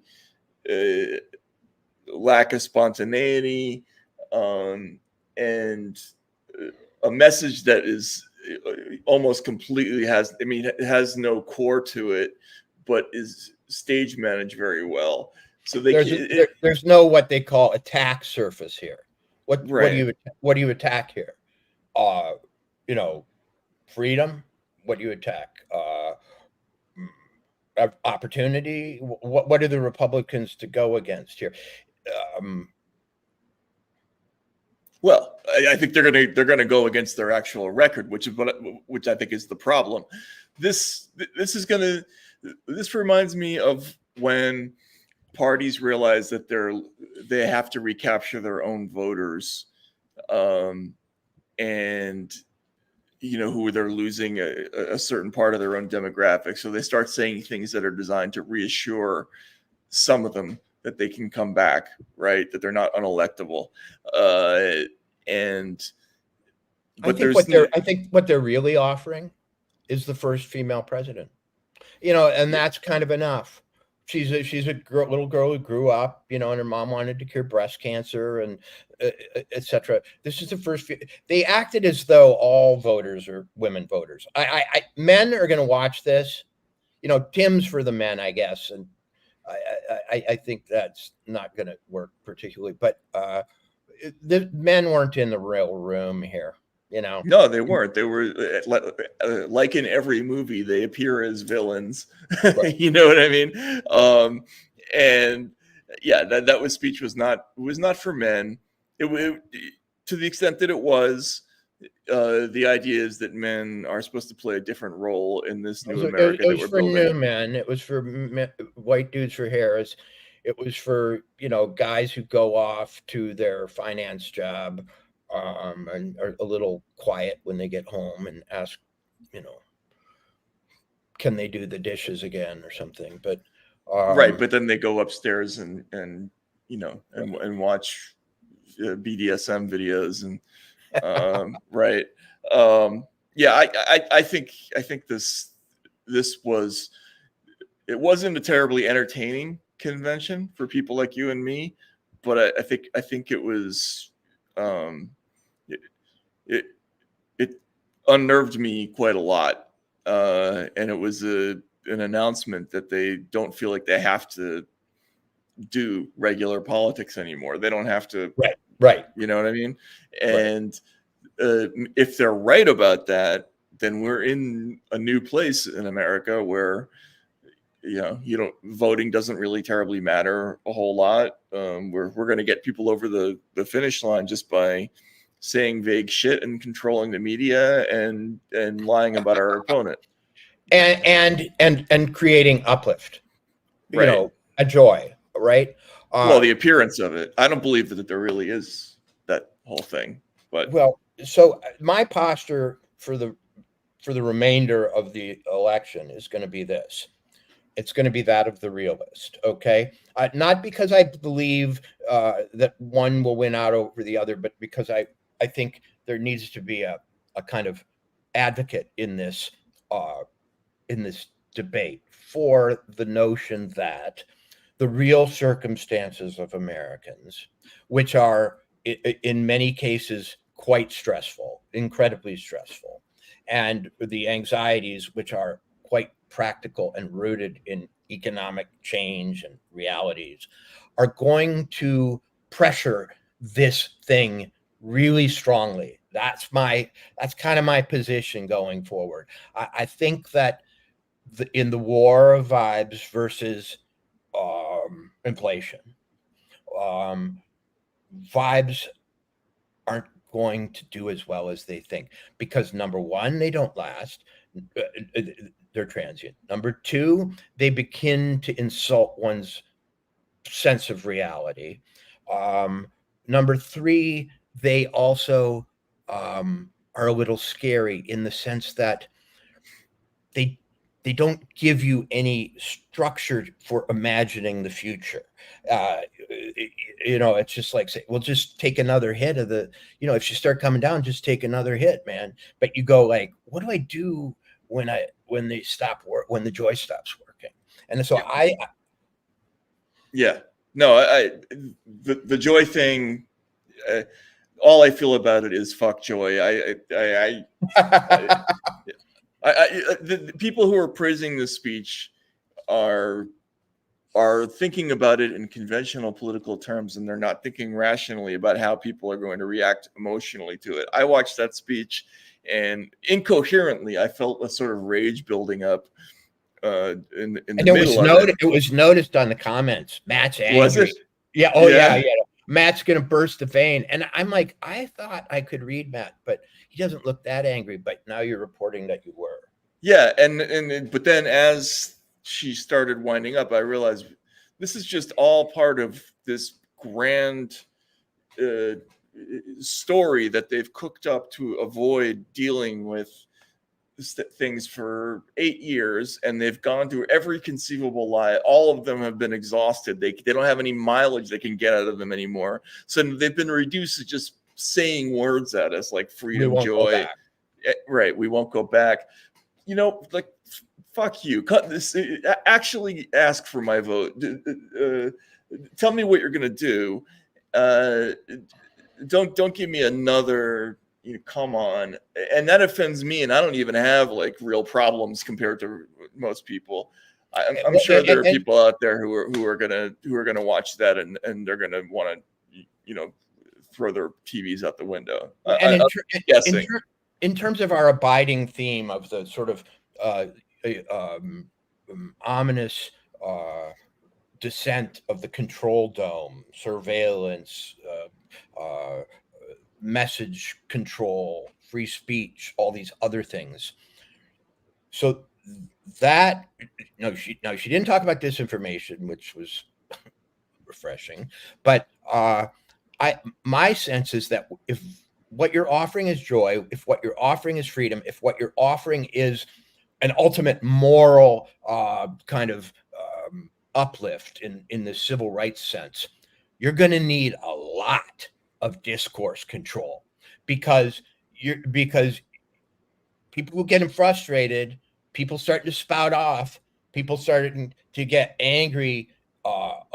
Screw this, screw that. I don't like these people in my neighborhood. I don't like paying all this money. Da da da da. Where there is no civil rights crisis, not really. Sorry. Yes, yeah. Where there is no civil rights crisis, the maintenance of a sense of moral mission when people have practical problems, and the maintenance of a high mood when people are cranky, is going to require real mood control, national mood control. They're going to have to crank up the anti-disinformation machine to 11 and beyond, right? Like, and it's not going to work because they have to have something they can sell. And this is not, there's no thing here. It doesn't, like, it's not even as attractive as Donald Trump as a Russian agent, which is bullshit. Like that, that at least is something that, might work on. So, wow, really? Like, well, that's scary. We better put somebody in charge who can deal with that. They don't have that anymore. They can't. There's no scaring. They're just throwing vapid, stupid words out there. And the whole Bernie thing is over. Like we saw that. That's like a cigarette that gave a little spark and bounced down the highway behind your speeding car. I mean, the whole Bernie paradigm is. Look, he was Lev Kamenev or Bukharin or whoever it was, wrapping his arms around the ankles of Wyszynski and Stalin and begging for his life the other night. I mean, it was pathetic. Yeah. Right. So I don't know. All right, I'm angry. I'll be even angrier in the morning when I've thought this through a little bit more. But Walter, it was great fun as always, and really interesting. And let's remind people that tomorrow the Republicans apparently have a very dramatic day planned in which RFK will go to Phoenix with Trump, and they'll swear vengeance on the deep state together. And I predict, will do a more New Frontier style presentation. And they're actually campaigning, by the way, like in the traditional sense. You may not like the message, but they're actually doing it. This was bullshit. This was insulting, and I'm going to be more mad about it tomorrow. So, Walter, thanks for staying up so late, and look to all the folks who've been joining us on these live streams. Thanks for coming out. These are really this is an interesting kind of new direction for us, and it's been fun. It's educational, right? And I want to reiterate that the comments go by, and the people are out there. I have a real sense of them out there, and I get to meet you. I got to meet a couple of you today in a coffee shop from California and have long conversations. It's super gratifying to a person like me to be a member of a group that's trying to pay attention, that is a little bit fed up, so they're coming here instead of going to the dummy box or whatever. And who all of you are really appreciated. I enjoy this as much as any job I've ever done. Really. Yeah. Likewise. So on behalf of both of us, thanks everybody for coming out, and we'll be back on our regular schedule next week. And Walter, I'll talk to you again soon. And I'm gonna go try to find something in my medical cabinet that will calm me down enough to go to sleep. I have got some good options over there. I hope everybody else does too. And we'll see you. I don't. I'm traveling, man. I'm away from my stash. Okay, see ya. Bye. All right, see you again. Take care.